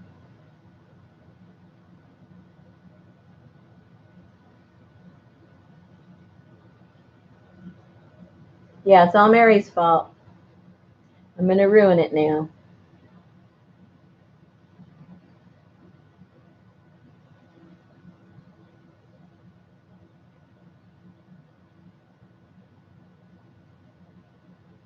The only thing I want to do, I don't want to ruin the whole thing. I want to put a little bit of black in here because it's just laying flat. I want to give it a little bit of dimension. And if it doesn't work, well, then you'll know I shouldn't have done it, right? Let me get something to wipe it because I don't want it to stay on there. I'm just going to put a little bit of that and wipe some away.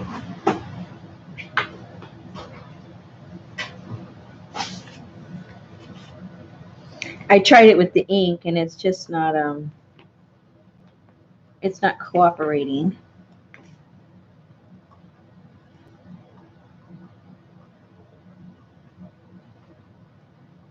And this may not even stick in there because of the alcohol. But we'll find out.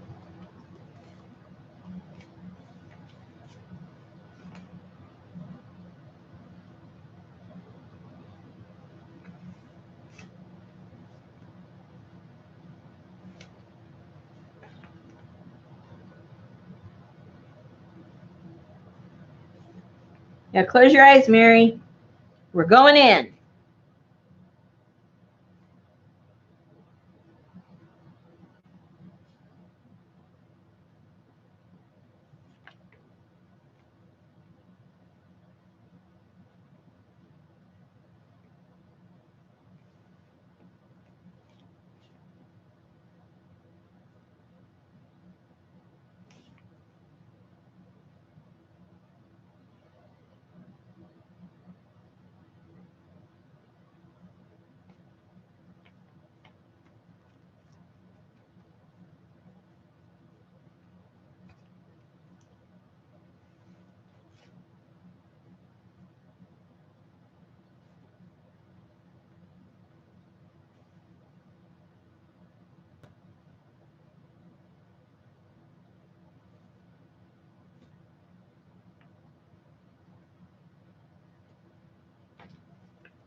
See, I wanted that in there to show the design a little bit more.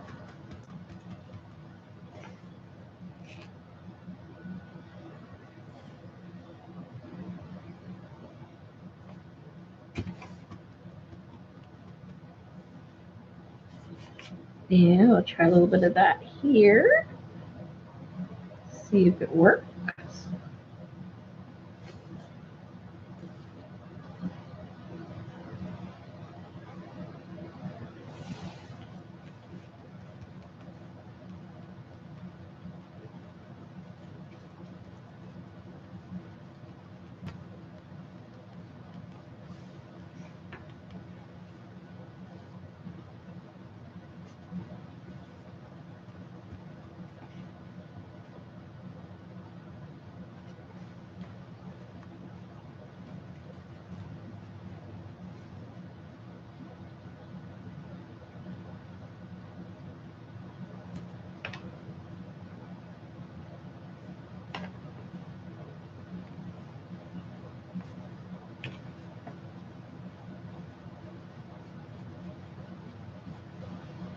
Mary, you telling me not to do something too dark is like me trying to tell you not to put too much gold on your next project. You know where that's going to end up going, right? Mary's the queen of gold. She can't live without her gold. I can't live without my black.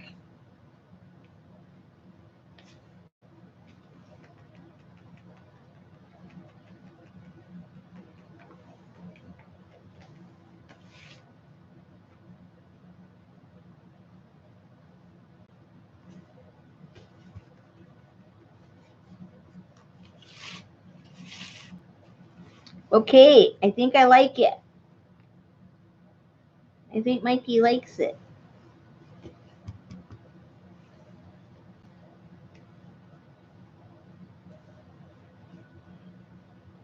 Yeah, it was laying too flat with all this dimension and it still looked flat. I knew there was something wrong here.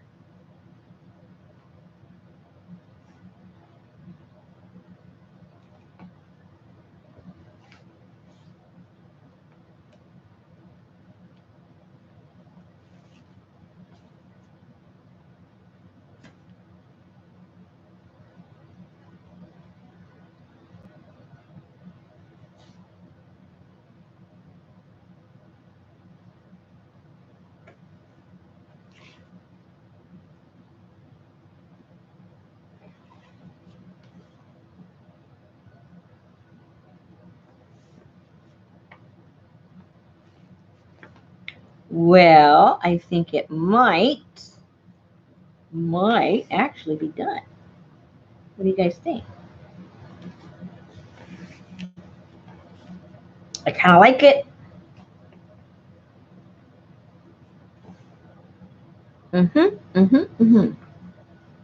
Should we leave it or mess with it some more with some other color?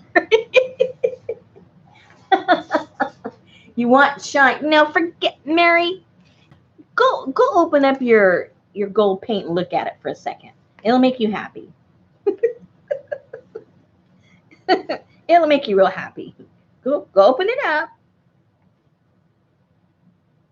Take a little look and a little sniff, and you'll be happy.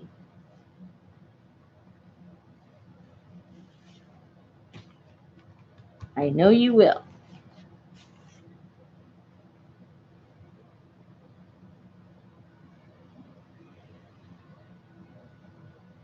Probably see it better from the side.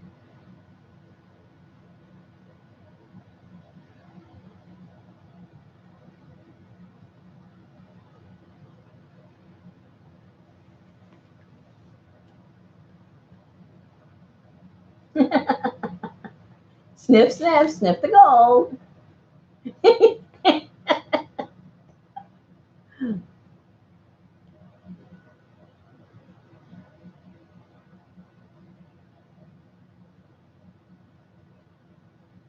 Oh man, now you're trying to get all fancy on me. Do what now? Do Marble the background. Oh man, I don't think I can do that. I don't know how to do that.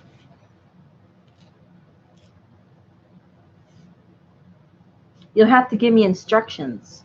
I really don't know how to do that. I can try, but you got to tell me how. I'm all for trying.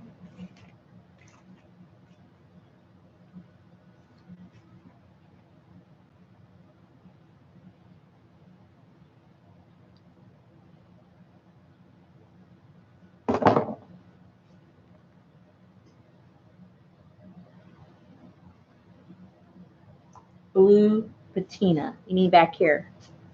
Here. Here, here, here. Okay, let me see what I got. Let me see what I got.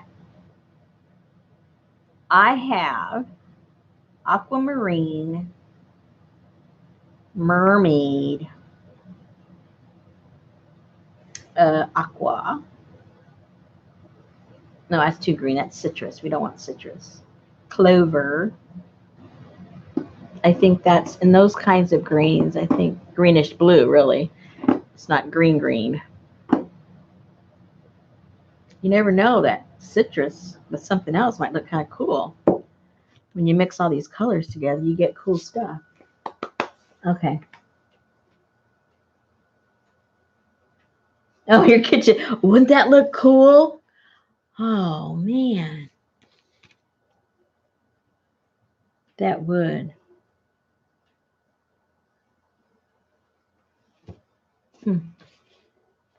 Oops, I hear all my dogs barking outside. Okay, so I'll do it on the little fringe over here because I'm going to end up cutting it to put it on a journal. So let's try it over here on the fringe in case it doesn't work out.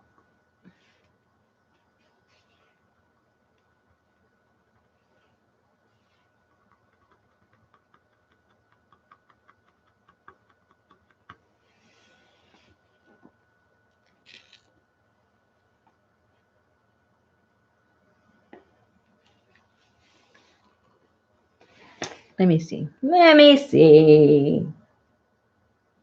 I'll put a little bit on here. Probably soak it all up. That's okay. Oops, too much. Oh, too much. I got to bring the black back in there. So that's what happens. It like takes all the color away. It's kind of strange. Maybe that's the technique and maybe that's the way it's supposed to work, but it's kind of weird.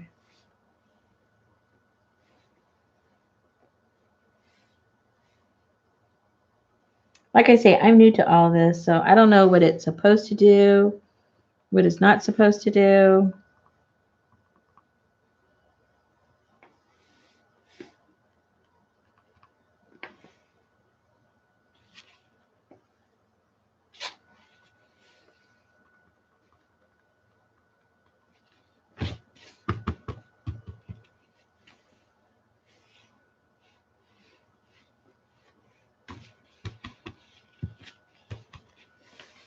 That looks cool.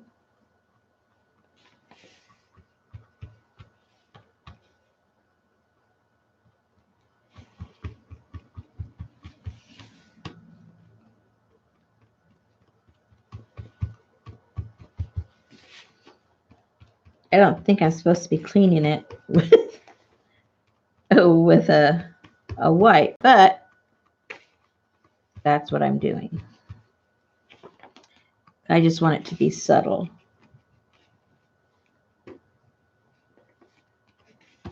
Because I do like that green on there.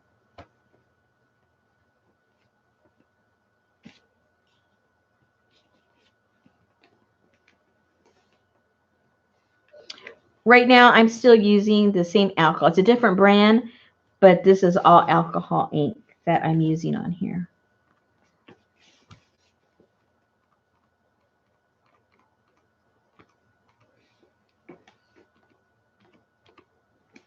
All right, I don't like that big blob right there. Mary.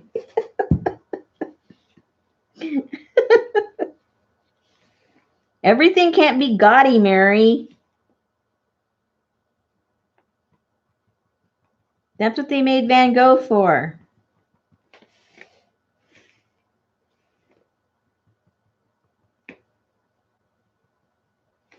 That's what they made Monet for. So everything didn't have to be gaudy. Ah!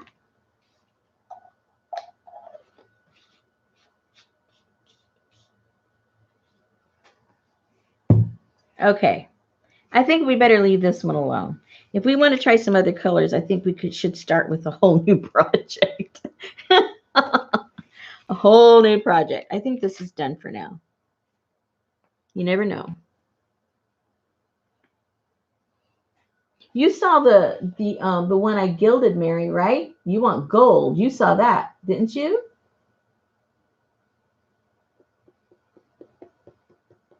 Mary, did you saw that one, right? Because you got upset because I covered up the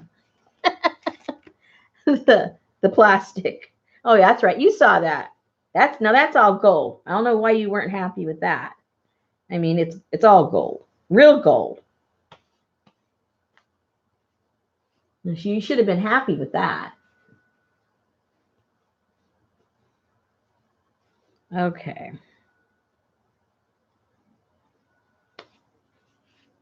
Alrighty. Okay, so I'm done with that. And this technique, you can do so many different, different things with it based on this principle. But I just wanted to show two completely different things you can do with your hot glue gun. Couldn't be any more different than that, right? Very different. And let me backtrack. Who was asking?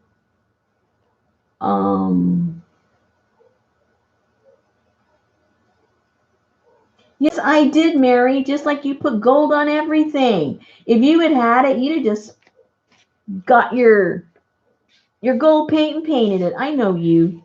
I know you. At least I prepped it before I put real gold on it. All right.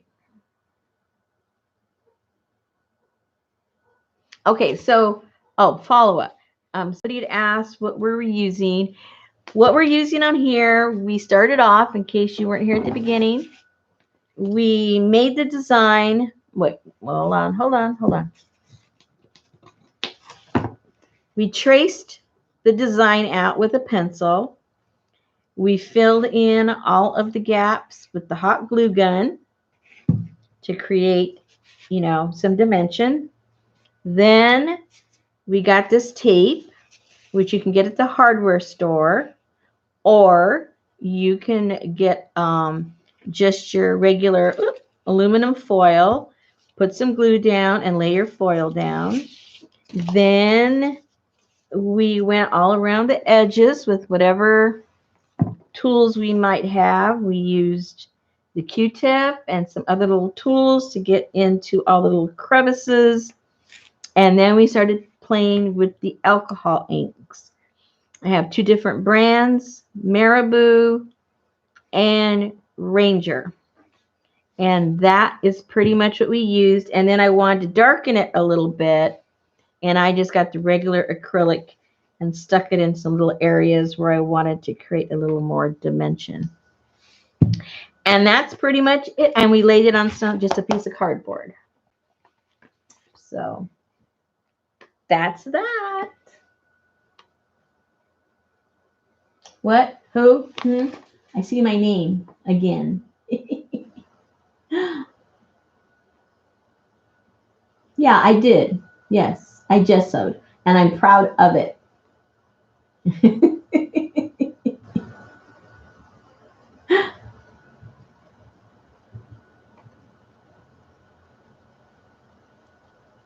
I'll show you what I did. Those of you that didn't see it, I'll show you really quick so you won't be completely mad at me. Let me put this away so that I don't, because I can't get that thing messy. I'm gonna put it in my shop soon, and I don't want it all messed up when I put it in my shop, because then no one will buy it. So let me put this away. And even though Mary doesn't like where the gold is, she can still get excited because she's going to see some gold. So we'll make Mary's night. And she won't have to have a conniption fit about this over here not having enough gold. Get that out of the way. Move that out of the way. Unplug the glue gun before you glue everything in sight. Move the glue gun away from the incoming gold. Get this out of the way.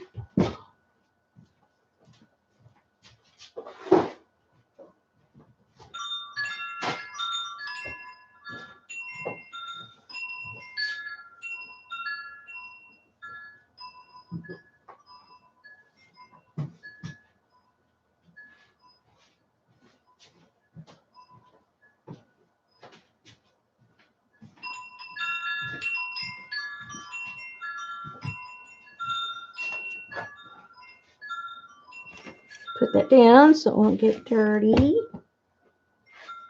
There's your gold, Mary. Yummy, yummy. For the tummy. Whoops. Whoa. Hello.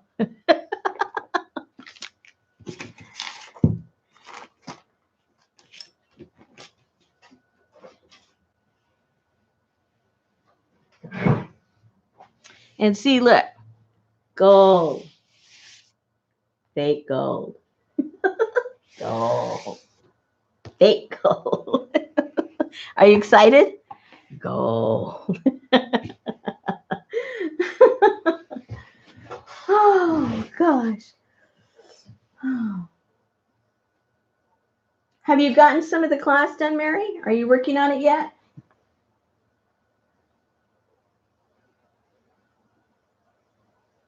This here, is this the same technique as this? Is that your question? The answer, if that's your question, the answer is no. No, no, no. Oh, you're watching the videos. Oh, okay. No, this started off, well, first of all, this is from the late 1800s. It is a album, a photo album. Oops, I don't know if you can see there. And there was a certain period of time where they made them out of celluloid. And celluloid was like the precursor to modern day plastic. And you know how when new things come out, it's like a really, really big deal. Well, you can imagine at the turn of the century, plastic was like, wow, you know, a big deal. And so it was put in a lot of high-end things. Okay, so fast forward, you know, 100 and almost 120 years, some of those celluloid covers, if they were maintained and taken care of, they're in, you can find them still intact and they're really beautiful. Well, this particular one was torn and chipped and lifting, and it was just a mess. And so Patty was selling it, and she, because it was in disrepair, she sold it very inexpensively. So I thought, well, I'm going to get it and see what I can do with it. And I used to be a excuse me, a gilder on handmade frames. So I know how to gild and how to prep it and all that stuff. So once I got it, I looked at it and I said, ooh, I think this would look pretty cool if I did all of the different stages of gilding and see what it ended up with, because I wasn't going to ruin it. It was already ruined. There was, you know, it was ruined. And so that's what I did. So there are certain stages in real gilding that you do. And that's what I did. I repaired it. I filled it in. I put various layers of gesso. I tried to replicate the clay that you put on before you do real gilding, but I just did that with paint that replicates the color of clay. Then I had some gold leafing, so I did the gold leafing on there, and then I did the antiquing on it, and then I put the sealer on it, and there you go, gilded.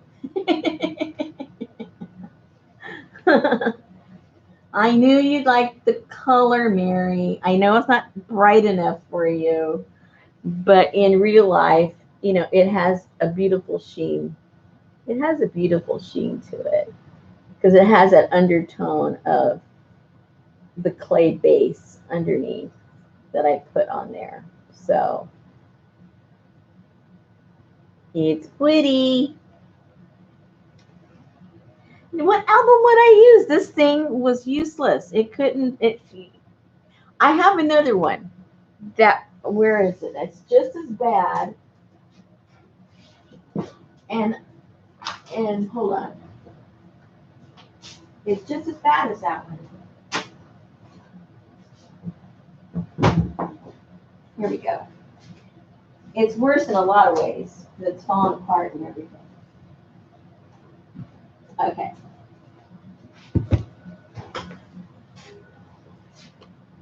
Here's another one.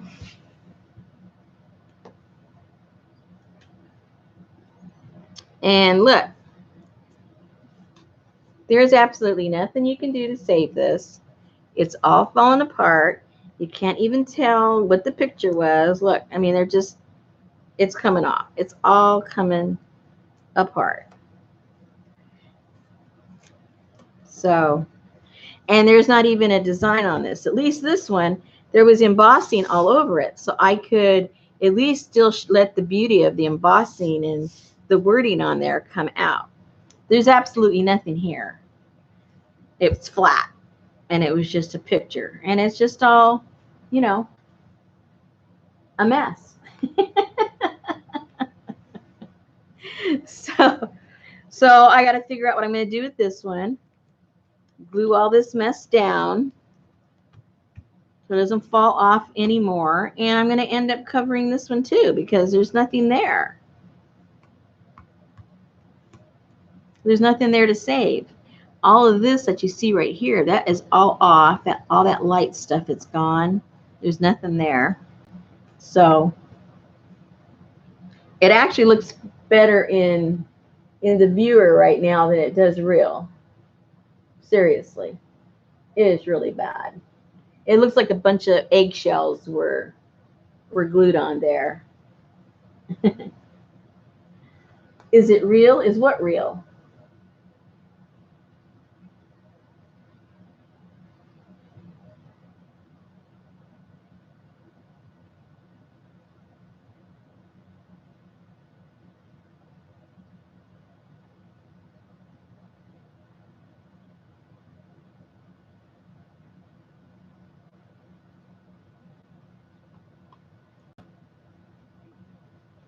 The cover you say is a mess. What do you mean? Is it real though? It's a mess. But what do you mean? Is it real?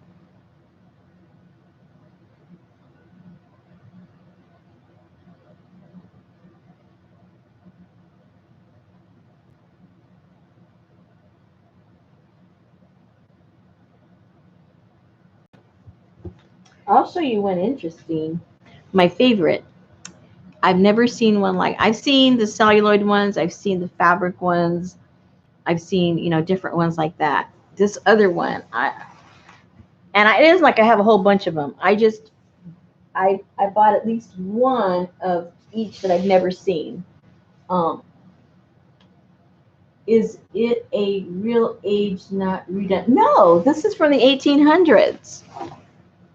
This is not redone. It's not anything. This is original. It's got all the cracks from all the celluloid.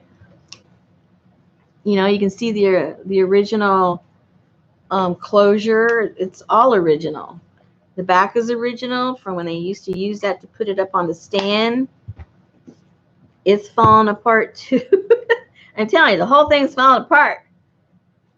And even the inside, it's all falling apart. I mean, it's original. You can tell.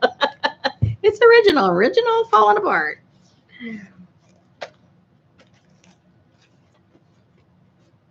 So, yeah, it's original. Real. It's a mess. But, see, look, falling apart.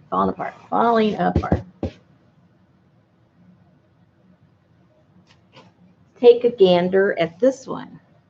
Now this, I showed it a couple of weeks ago or whenever it was I showed it. I've never seen one like this one. This one's metal.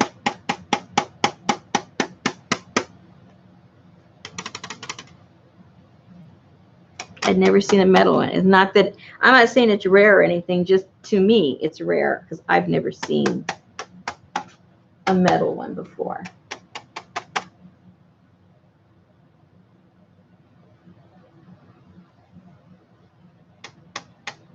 Redo this. You're crazy, Mary. Mary, are you drinking or smoking something? I'm worried about you up there. I've been sniffing too much of that gold glue.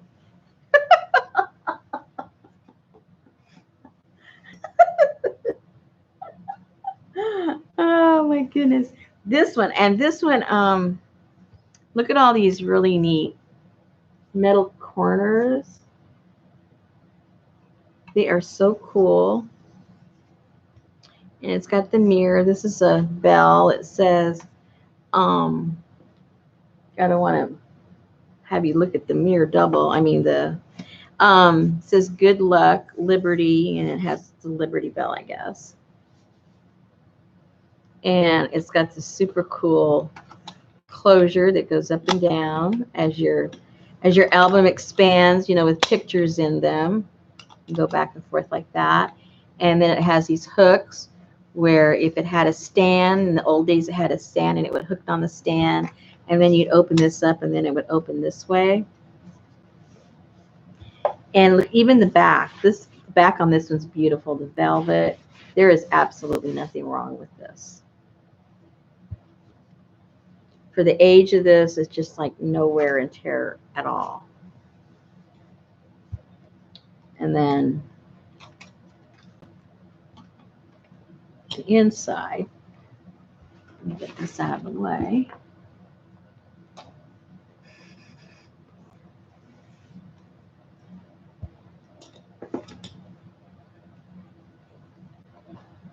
Now, because this is metal, there's no damage to it, but there is water damage inside because at some point this here got wet and it's kind of buckled, and you can see the water stains there and it's all buckled up.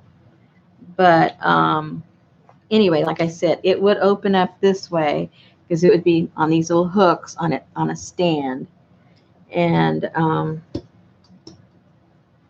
then it opens up like this.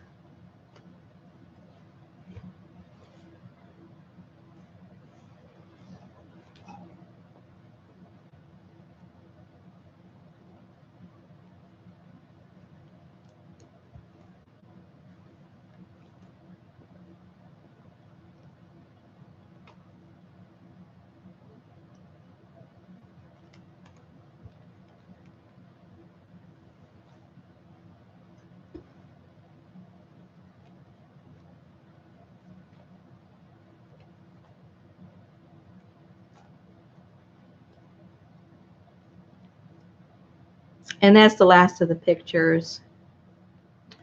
The rest is just this. But look, these look, I don't know if you can tell, but these look like brand new. And this is over 100 years old.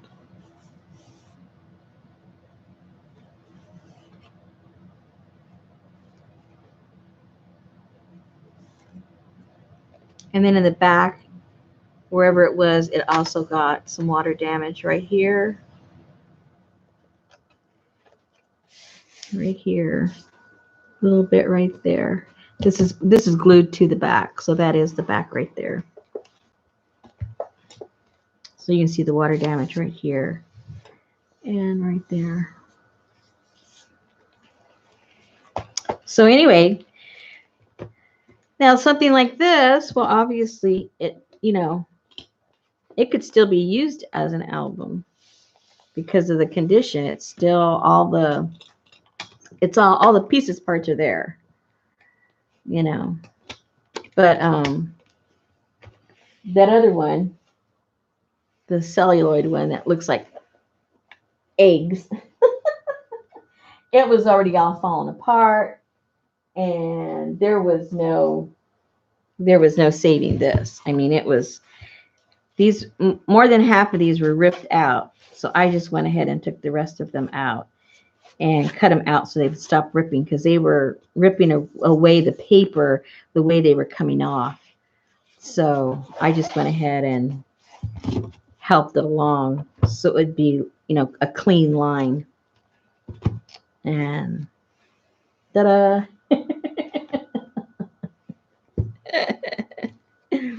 These I've never seen.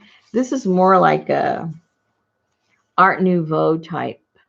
The other ones that I've seen are either very simple or just have a little bit of gold here or something like that. But these are really, really different. I think they're really pretty.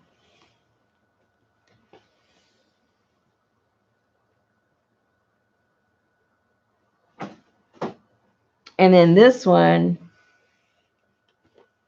it was falling apart just like the one I just showed you. All the inside was just a mess. And so what I did here is I glued, these were falling off. You can see how fragile these are. So I just glued these two together to give it a little bit of stability. And these were coming apart too. So a couple of weeks ago, I've lost track of time. I showed how I made my tape to look antique, because this is brand new tape, but I antiqued it so it would look like it had aged inside of the album itself. And then, like I said, the rest of the thing was all torn apart. It was a mess. And so I saved this one too.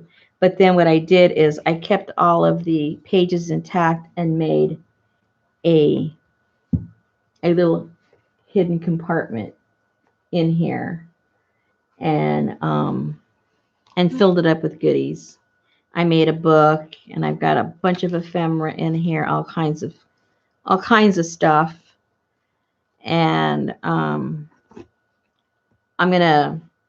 showed it before at another live, but you know, when I just finished it. But I'm going to make another video and show the whole thing, and then I'm going to put it in my shop, and that way the person, you know, they can see everything that's in it. Pictures don't really do, I had to have too many pictures to show all the stuff I have in there. So I'll do a video and I'll then put it up in my shop. But I left these all together so that when it's closed, it still gives, you know, the illusion of it still being intact, right? So I had so much fun making this. I cannot tell you. You know, there's things you make and you go, yeah, that's okay, or whatever. And then you make something, you go, oh, I really, really like that. And this one for me is, I really like it. That's why I haven't listed it, because I come and I look at it and I touch it and I pet it a little bit, and then I open it up. Because I've had this done already for about a month and I don't list it. I pet it.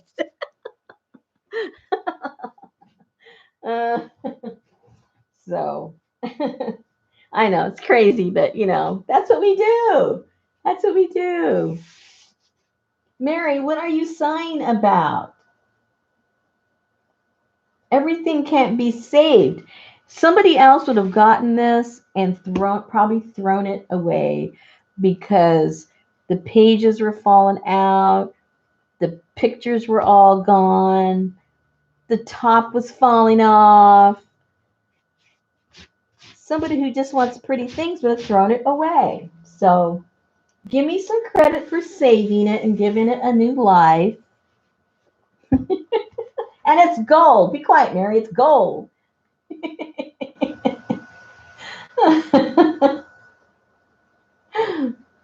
Oh, you heard my story, Samantha? Yeah, there's a story to go with it too. Yeah, exactly.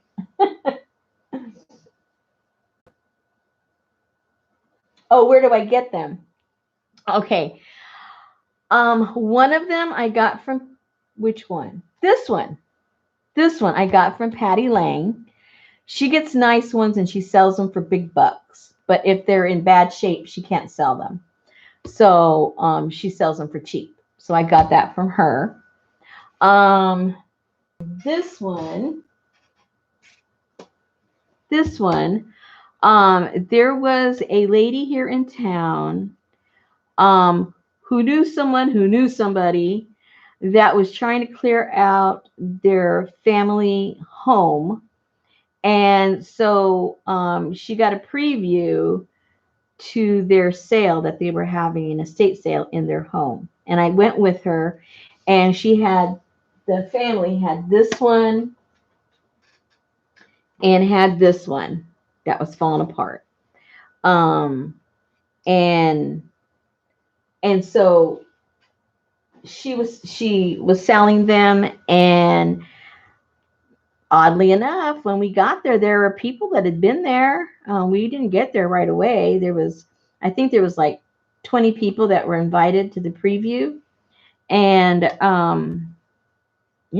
they were just sitting there, and I'm thinking, nobody's grabbing these, and I just kind of went nonchalantly, like my little dog does when he tries to steal the bone from our Rottweiler. He pretends like he's really not going to get it, and grabs it and he runs. That was sort of what I did. Preemptive attack. And so that's my story, and I'm sticking to it.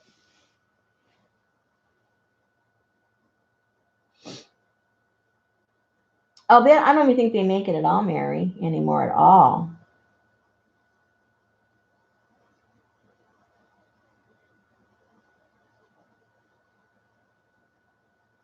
You would not have a you would not have a problem if the cover was leather or cloth.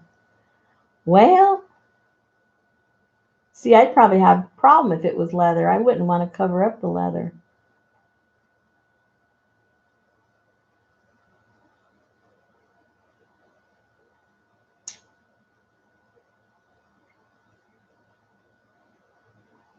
What is an expensive process? Oh, redoing the celluloid. I don't even know how they used to do that. To tell you the truth, I don't know how they did that.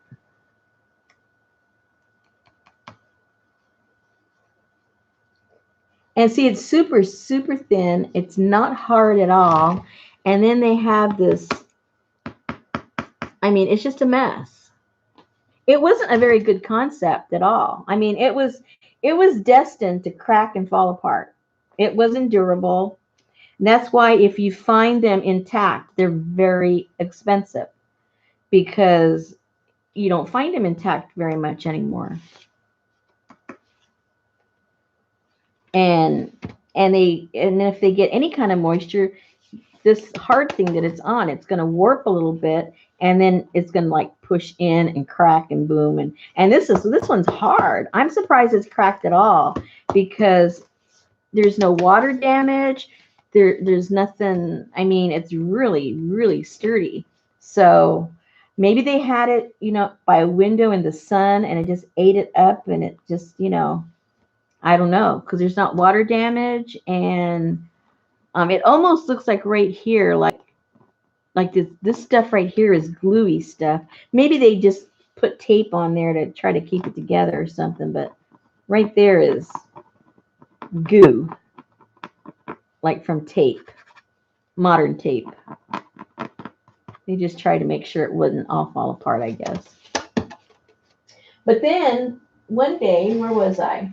I was at a little junk shop. I've never seen these anywhere, by the way. I had never even knew these existed until one day Patty was selling the expensive ones. And I just kind of drooled and I go, wow, I've never seen that before. And, got all excited. Okay, so it's almost like anything else. If you've never seen anything before and then you see it, then all of a sudden your eye becomes attuned to it. And now you start seeing them in other places where maybe you wouldn't have even seen them or looked or whatever. You know what I mean when it comes to other types of things.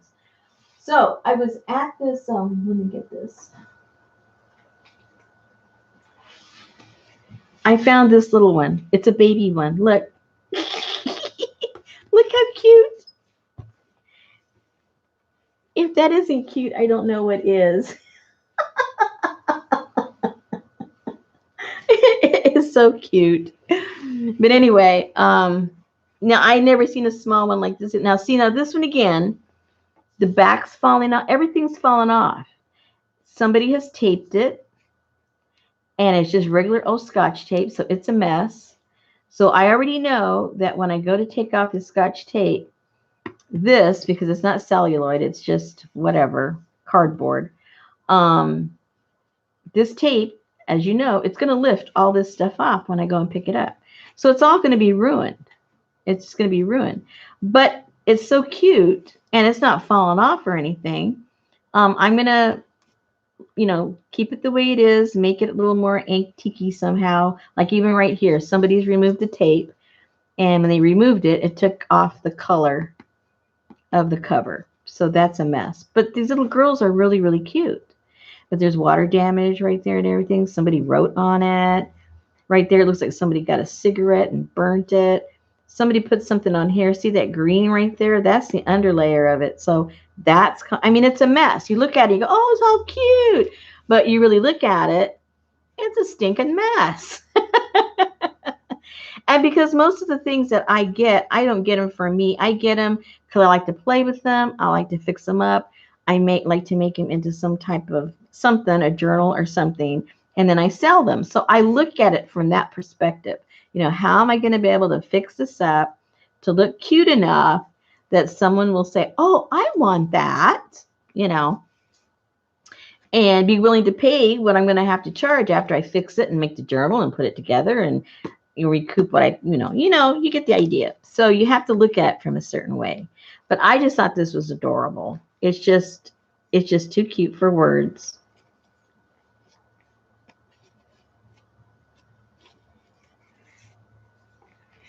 There were no pictures in it. That's another thing.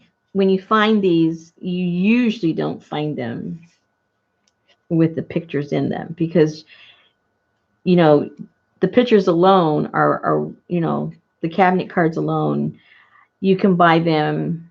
Oh, the sellers sell them anywhere from, I've seen them as cheap as $4 for one picture and as expensive as maybe almost $20 and everything in between. And I'm not sure why the difference in the prices. Some people, they prefer a family photo. Some just want children. Some just want the woman. And I guess they all get different. Oh, I lied. There's a picture in here. A new picture from 1958. And see, that's been taped in there.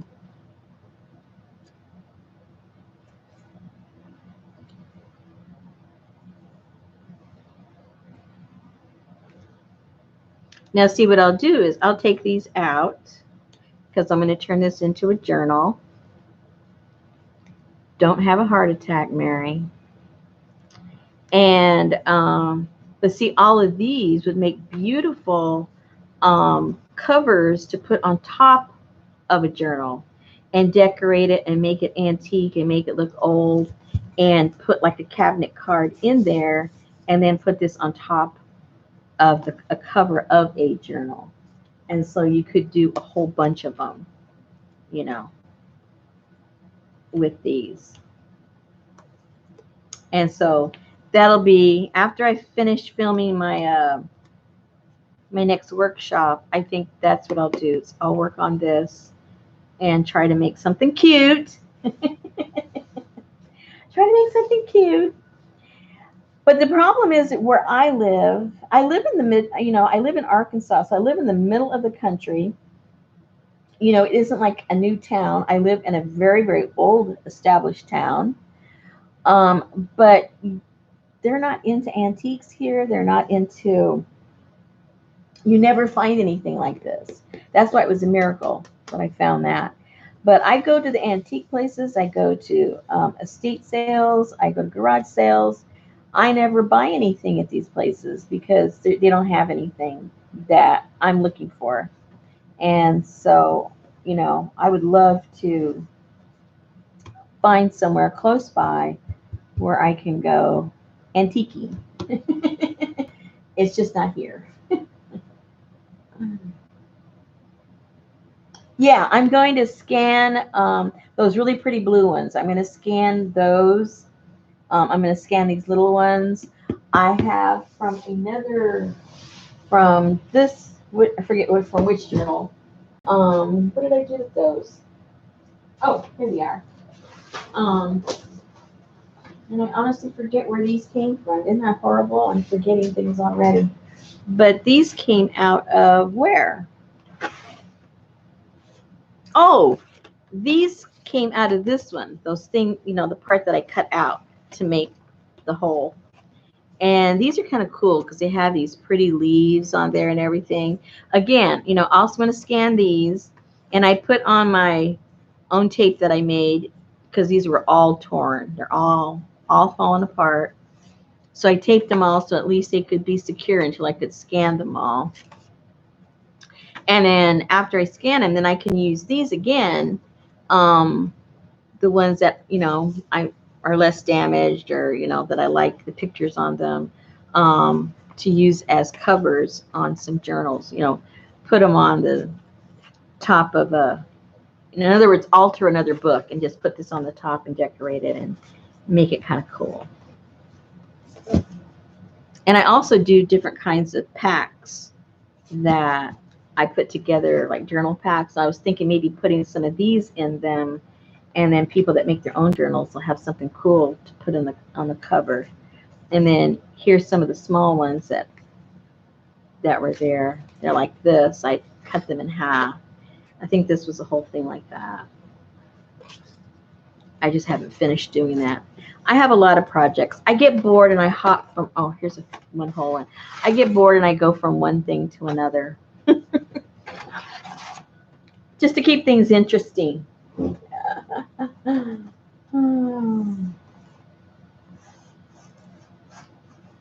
Oh, you're visiting. You got all these antique shops. Oh my goodness. I should probably give you a list of what I need. And that you can be my private shopper. Oh. Good night, Sherry. Thank you for stopping by. I think we're going to wrap it up pretty soon. Nobody has any questions. I think it is pretty regional because Patty is a picker, Patty Lane, and just the things that she shares, it's a lot of interesting information she shares, and she doesn't have to, but she does. And but there are certain areas, there's pockets of areas where there's a lot of cool stuff. She went to Colorado, and on the way to Colorado, she's in Indiana, and on the way to Colorado, she stopped in Nebraska and Kansas, and she says there was cool stuff there that she can't find where she lives. Like different types of old books. There was like a whole bunch of them of certain kinds that she'd been looking for and can't find them anywhere, but when she went through there, they had a whole bunch of stuff. So I think it is kind of regional, the kinds of things that you find and don't find. I happened to find something the other day, which, okay, some people like pieces of old vintage quilts that are unfinished, and they'll buy the pieces, and then they either make pillows or they incorporate them in their journals and stuff like that. I never find that. Never, never, ever until last week. Hold on.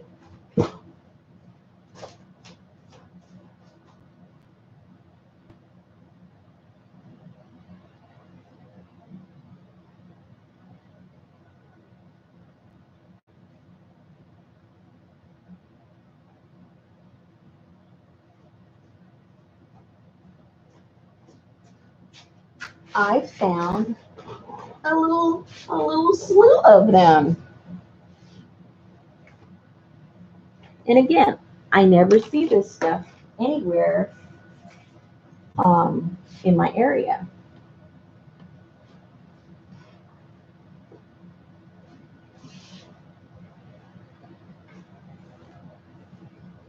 They all are made of the same basic fabric. And you can tell by the fabric and the feel and the print and everything that this is like from the 30s or 40s.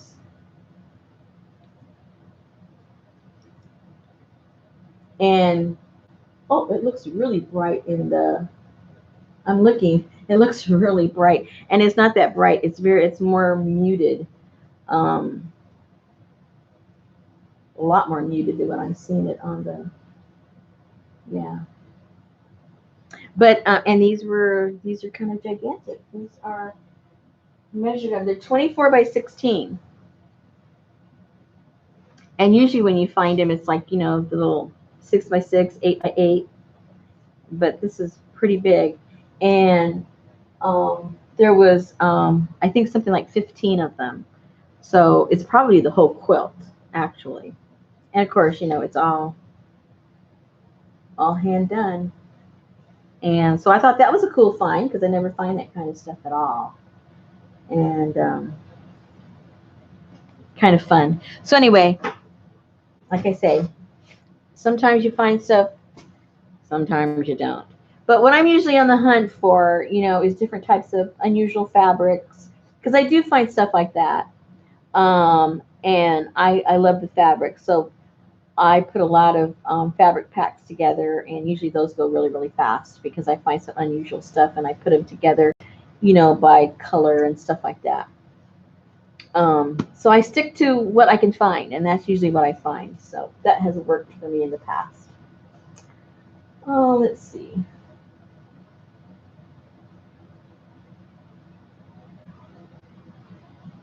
Now, see, Missouri.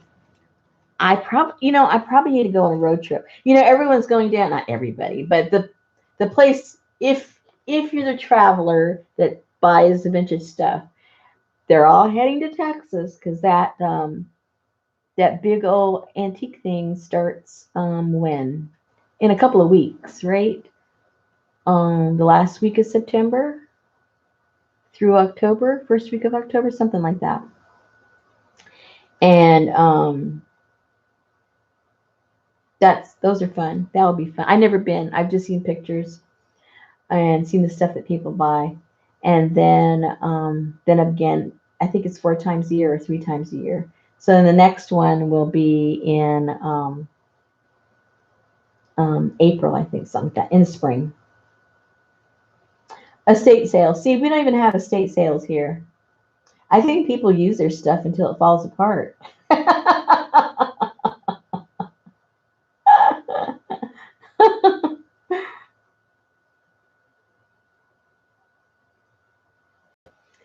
There's a 350 jump. What does that mean, 350?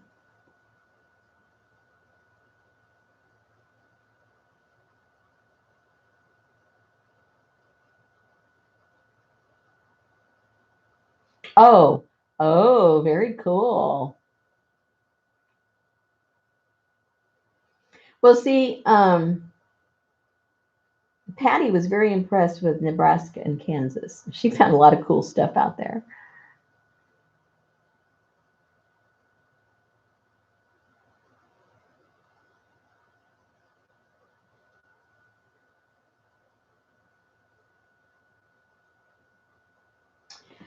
Well, ladies, if you don't have any questions, I think I think we're done.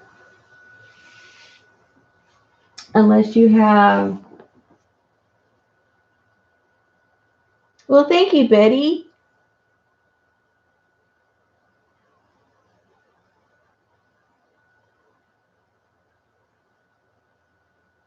I was gonna say I didn't even know you were here. When did you pop in?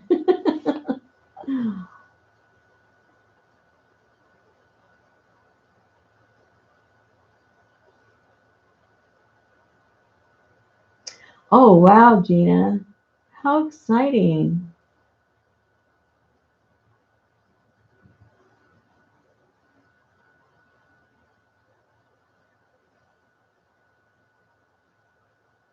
Have you been to Gina, have you been to what's the name of that? You probably know all about it. It's in Missouri. I'm trying to think of the name. Where all they do is sell fabrics and quilts and all that kind of good stuff. You know what I'm talking about, right? When I don't know. You know what I'm talking about.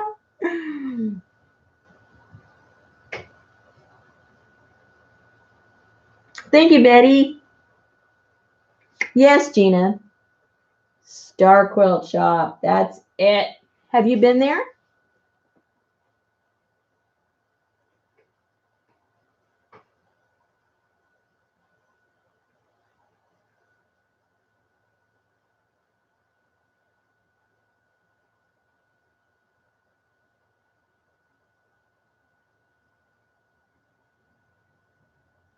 I'm going to get your stuff out to you at the beginning of the week, Patricia.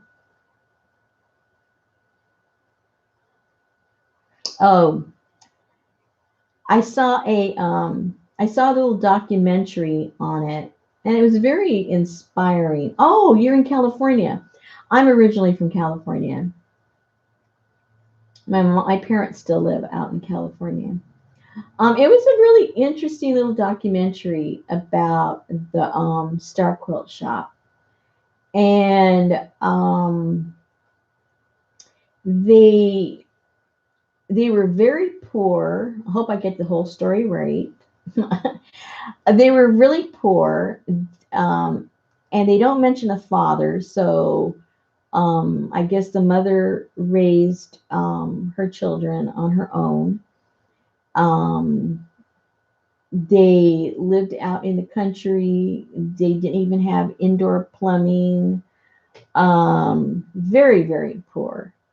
And and then I can't remember the sequence, but of course, because she was poor, she had to sew everything that they made, and she made her quilt, she made the clothing, she made everything. And then I don't think it explained how her children are very articulate and very educated. So she must have made them get a good education, even though of their financial situation. And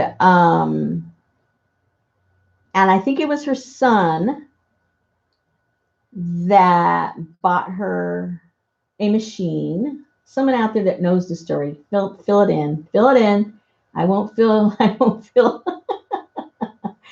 And then in the little town they lived in, it was like falling apart because I guess it had been the business that ran the little town either went out of business or moved or quit, and so a lot of people didn't have any work, and the town was just becoming a ghost town. And then they got some big machine, and her son introduced her to YouTube. Says, well, mom, why don't you show the YouTubes, how to do this? And she didn't know what that was all about. And so he educated her, and she started doing YouTube videos on how to quilt.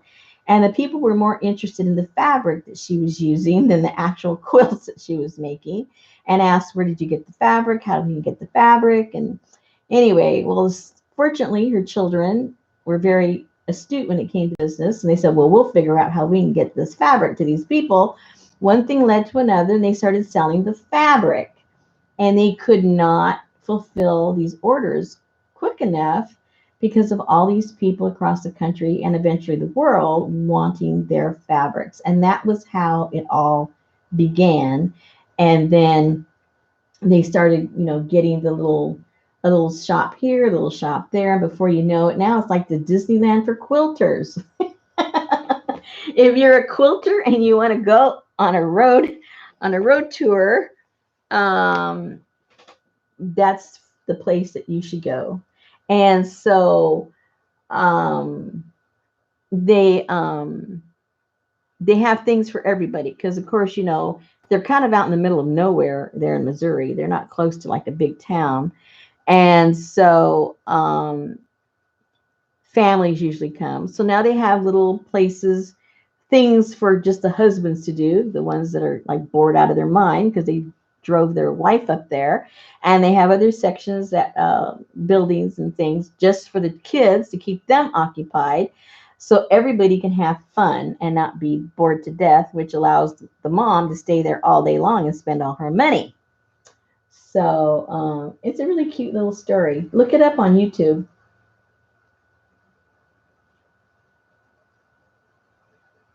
Yeah. Oh, the sun does all the biz. Yeah, and I mean, well, you look at the empire they grew, from nothing. I mean, literally from nothing. Sometimes people say, "Yeah, I did it from nothing," and they had money to start off with, or some kind of a connection or something. I mean, these people had nothing. They didn't even have a plan or an idea. Their plan was a video. They didn't have the idea of selling fabric. Yes, Hamilton. There you go. They have retreats and everything up there. My introduction to quilts.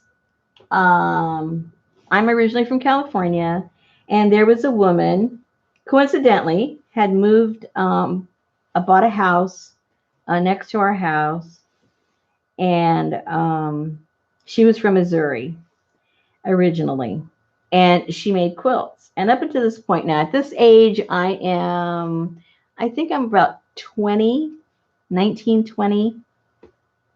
And I had never even seen a quilt, didn't even know what a quilt was. And she had moved in, and like I said, and so I went over to, take her a little gift, a welcoming to the neighborhood gift. And she invites me in. And she has all this stuff on the floor, these little pieces of fabric. And I'm going, "Oh, what are you doing?" She goes, "I'm making a quilt." And I'm real stupid, right? I go, "Quilt? What's a quilt?" Oh, she must have thought I was a complete Looney Tune. So she goes on to explain to me. She took me into the bedroom and showed me this beautiful quilt. She did everything, not just the piecing. She also did the quilting. So she had this thing all set up and everything. And so that was my first introduction. And my mom liked to do things with her hands. And so um, she says, "Ooh, I think I want to try that." And so my mom started making some quilts. And because I don't like little detailed stuff like that, I thought, "Oh, I saw a picture of a crazy quilt." Well, I know now why they call it a crazy quilt, because you have to be crazy to make a crazy quilt. Well, my first quilt I ever made was a crazy quilt. It must have weighed like 200 pounds because I used every kind of fabric that I could get my hands on. And I had never done any kind of a stitch before. And I did a blanket stitch on every single piece. I still have a headache thinking about it. And I had holes in my fingers from the needles, and oh my goodness. Anyway, I think that was like the first and the last quilt I ever made. But my mom, she ended up, she's really good with intricate things. And if you know the names of quilts, the prettiest one she ever made was a cathedral quilt. And if you know how to make quilts, you know how hard it is to get those points to that cathedral to make that shape, that diamond shape. And that's what she did. She made those beautiful ones. And she did the wedding ring one. Really beautiful job she did on that. And then for everyone that had a baby, she made baby quilts for everybody. And that was my introduction to quilts. My first and last. I don't have that quilt. I think you're talking about my crazy quilt. I don't have that quilt. I made that crazy quilt a long time ago, and I think it's at my mom's. I don't even have it.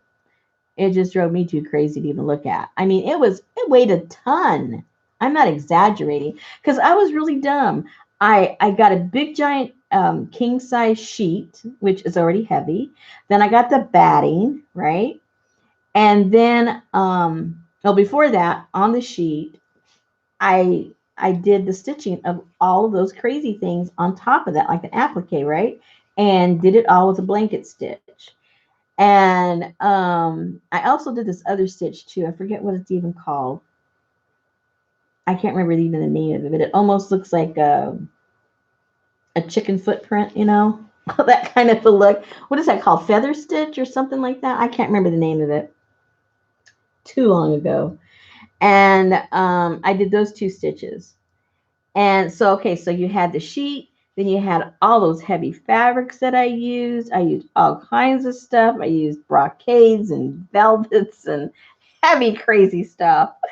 And and then the batting and then the lining. And then trying to tack it because the whole thing had to be tacked together. Oh, what a mess. And then that was California. It was never cold enough to use that crazy quilt.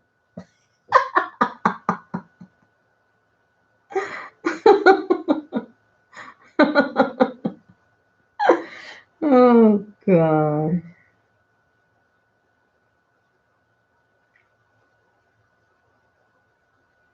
Anyways, that's my story. Okay, I think we're done, ladies. I think. It is midnight my time. And I have some filming to do tomorrow for my workshop. And I have some eco dyeing to do tomorrow because I have some orders to get out on Monday. Did I like making the crazy quilt? When I was literally doing it, I was having fun. I would say halfway through, and then it was like torture to finish it. I just wanted it done.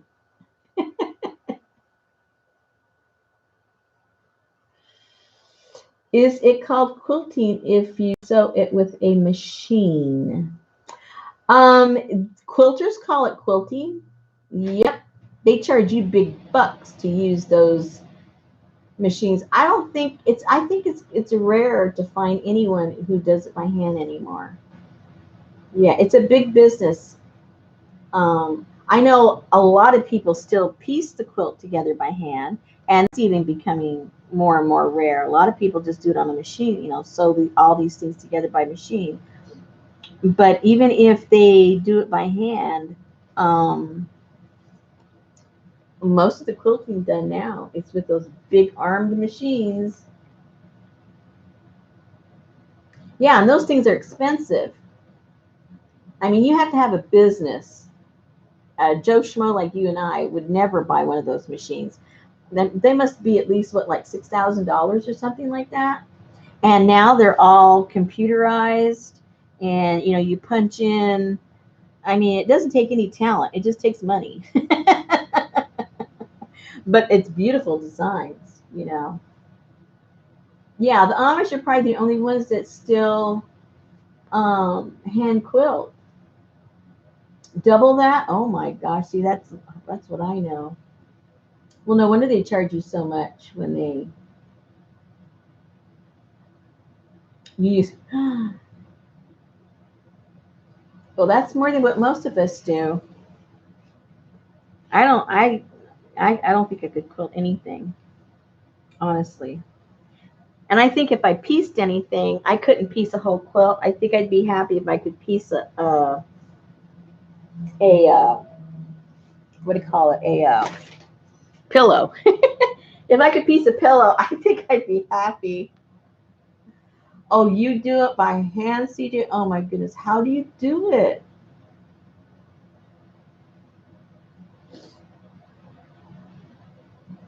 Wow, $10,000.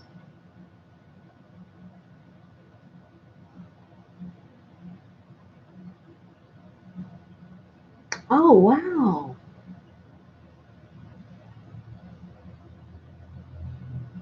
So Gina, do you do the quilting just for yourself, or do you do it like a business? You you do it for other people too. And how long does it take to quilt one with that machine?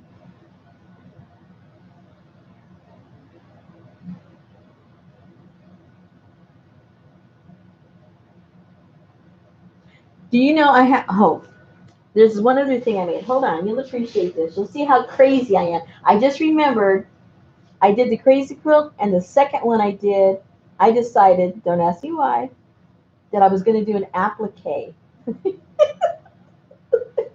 You know how crazy that is. Hold on one second.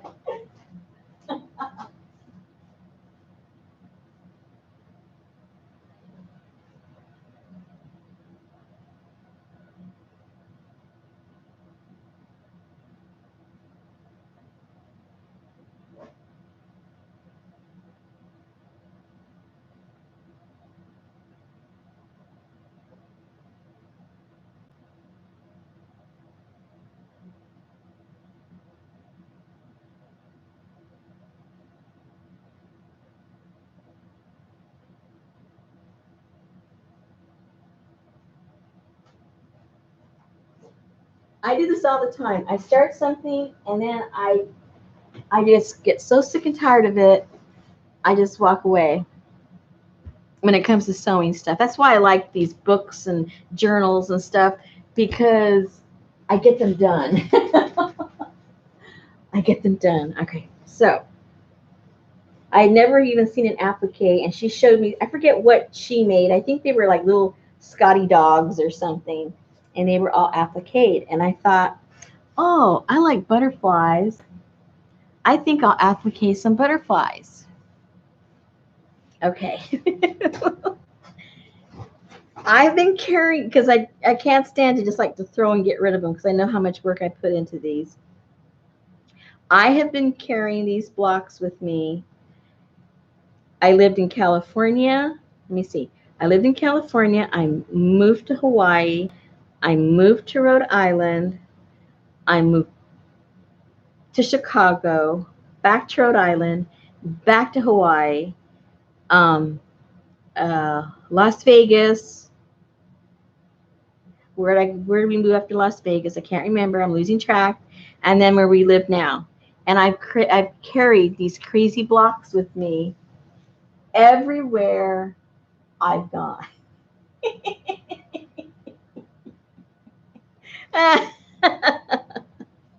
So um, I made the little pattern for, the wings and the body, and she let me go through her stash and get some coordinating colors for the body and the wings. And I have never put the blocks together, obviously. I think this would look so cool put together. And I think it'd be gorgeous quilted. But it just ain't never gonna happen.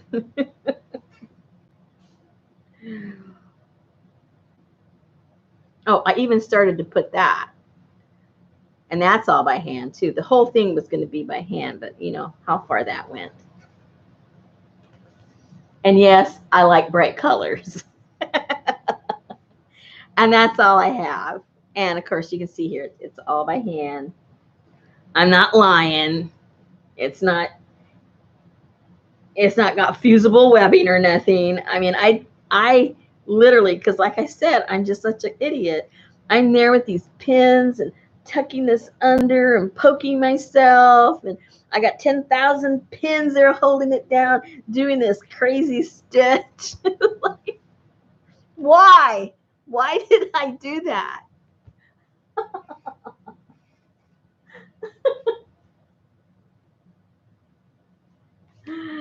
Oh my goodness. But anyway, and there's not enough blocks here to make a quilt. I mean, Well, I guess you could just have it be like in the center part, right? And then the rest of it could just be plain.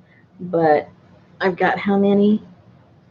I have one, two, three, four, five. See, I don't even have an even number to make a block. So you'd only be able to use four probably, unless you put them at a, now see, now I'm already planning the quilt. You could put, I was gonna say, unless you put them at an angle and create a star, because you got five, right? And then you could put the bigger blocks in the middle to fill in the gap, and you'd have a kind of, so I don't know. Don't even get me started. Don't get me started. It's just another rabbit hole I won't be able to get out of. You know that. You know that already. Four and a pillow. Oh, there you go, Gina. A lap quilt. There you go. I should probably sell them. I wonder if I could sell them. I know all these ladies, they love all the little quilt pieces. Maybe that's what I should do. And you can each make a pillow. Oh, these could get cut up though. And this could be a journal cover.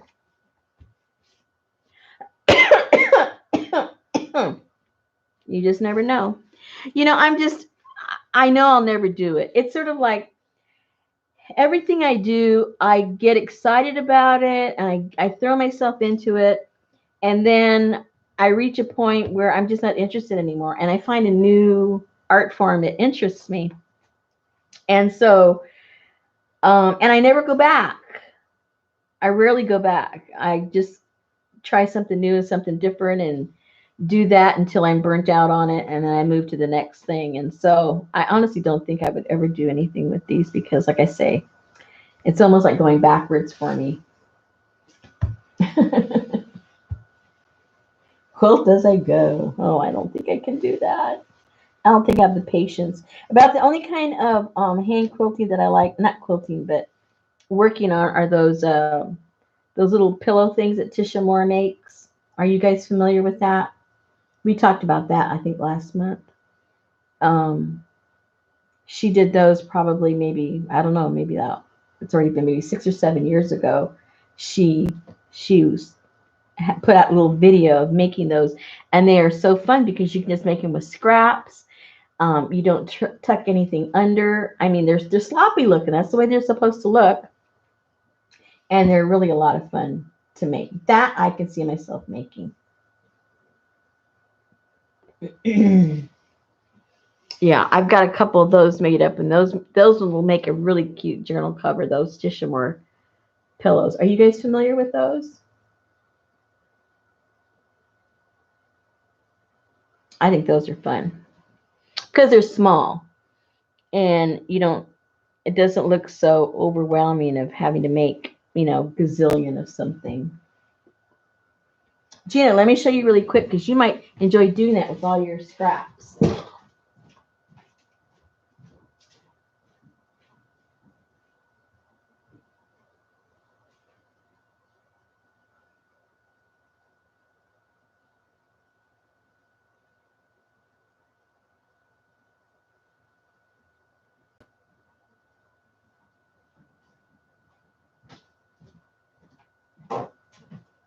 This one's already getting ready to be eventually a journal cover.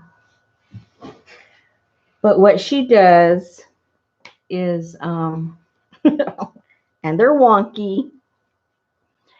You get a piece of fabric, and she does it two different ways. But basically, what she does is she gets the piece of fabric, and before she turns this under, she sews on three sides, and then she puts a little bit of batting, just very little, and then rolls it over, and she leaves the edges raw.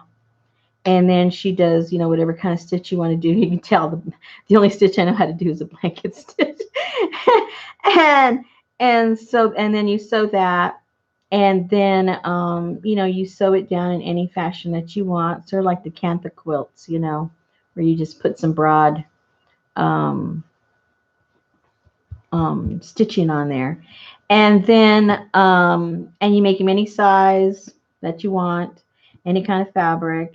And then she embellishes them. So here I just put some buttons and some old jewelry and, sparkly stuff. And then all you do to put them together, which is real simple, which that's why I like it, then you just put whatever kind of stitch that's called. Or you, what is that called? I don't know. Anyway, you just stitch it together and like this, like you see right there. And and you create your shapes that you want. And she makes pillows, she makes purses, she makes bags, she makes journal covers, all kinds of stuff out of this. And they're just really funky looking. I really like them, and they're fun. And you can pre-cut the stuff and you can just sit down and be kind of brain dead and put them together, and they're a lot of fun. And overcast stitching, okay, see. Yeah, you can go with any look. I just happen to have a lot of, like you saw, I like bright colors. So, I have a lot of the bright stuff, but you could do this with, satins and lace and, or vintage fabrics, whatever. You can get any kind of look you want with it, but I just go with the crazy wild bohemian look because that's my favorite. And these are, like I say, a lot of fun. So, and she doesn't line it, because she's just very organic about it all. So, like when she made the purse, there wasn't really any lining in there because she considered that already being lined. And really cool. And also with the journal too, that was just, the opening front cover. And then what she would do was so cute. She'd get and make little small ones about, an inch, 2 inches wide, and then the length of your spine. And so then she'd have the long piece, and that is the spine to your journal and your book. And then, you put the back cover. It's just really, I just like the look. It's just very, I don't know. I just love it. And so far I don't get tired making these.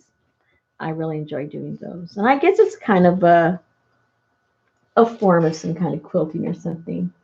Her name, okay, and there's like two different versions of the spelling of her name.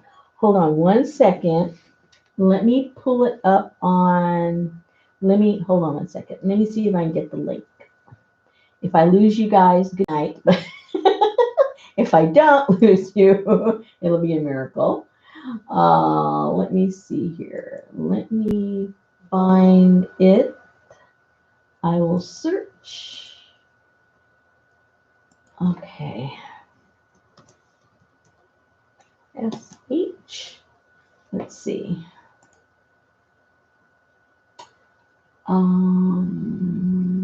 Oh, I actually found it.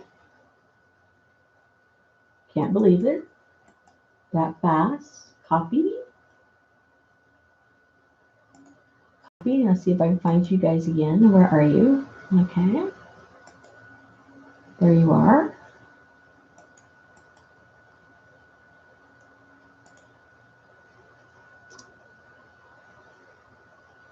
Okay, there is the link. And the channel says Tracy Moore, but that's her husband's name. And her name is I forget how she spells it. Tisha Moore. And you can, if you go to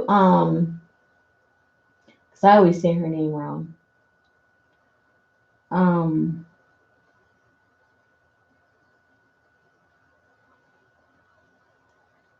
And if you go to, I think the way she spells her name is Teesha,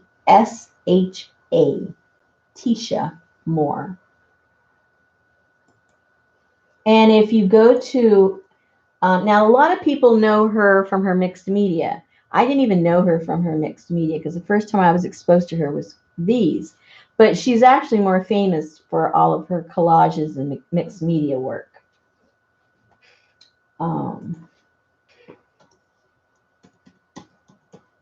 So if you look her up, on Pinterest. Whoops. Moore, I think it is.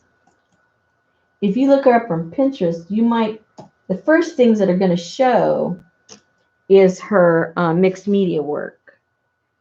But so if you put her name and then put, I don't know, she calls these pillows. And you'll see a lot of her work there also on Pinterest. And she's very interesting.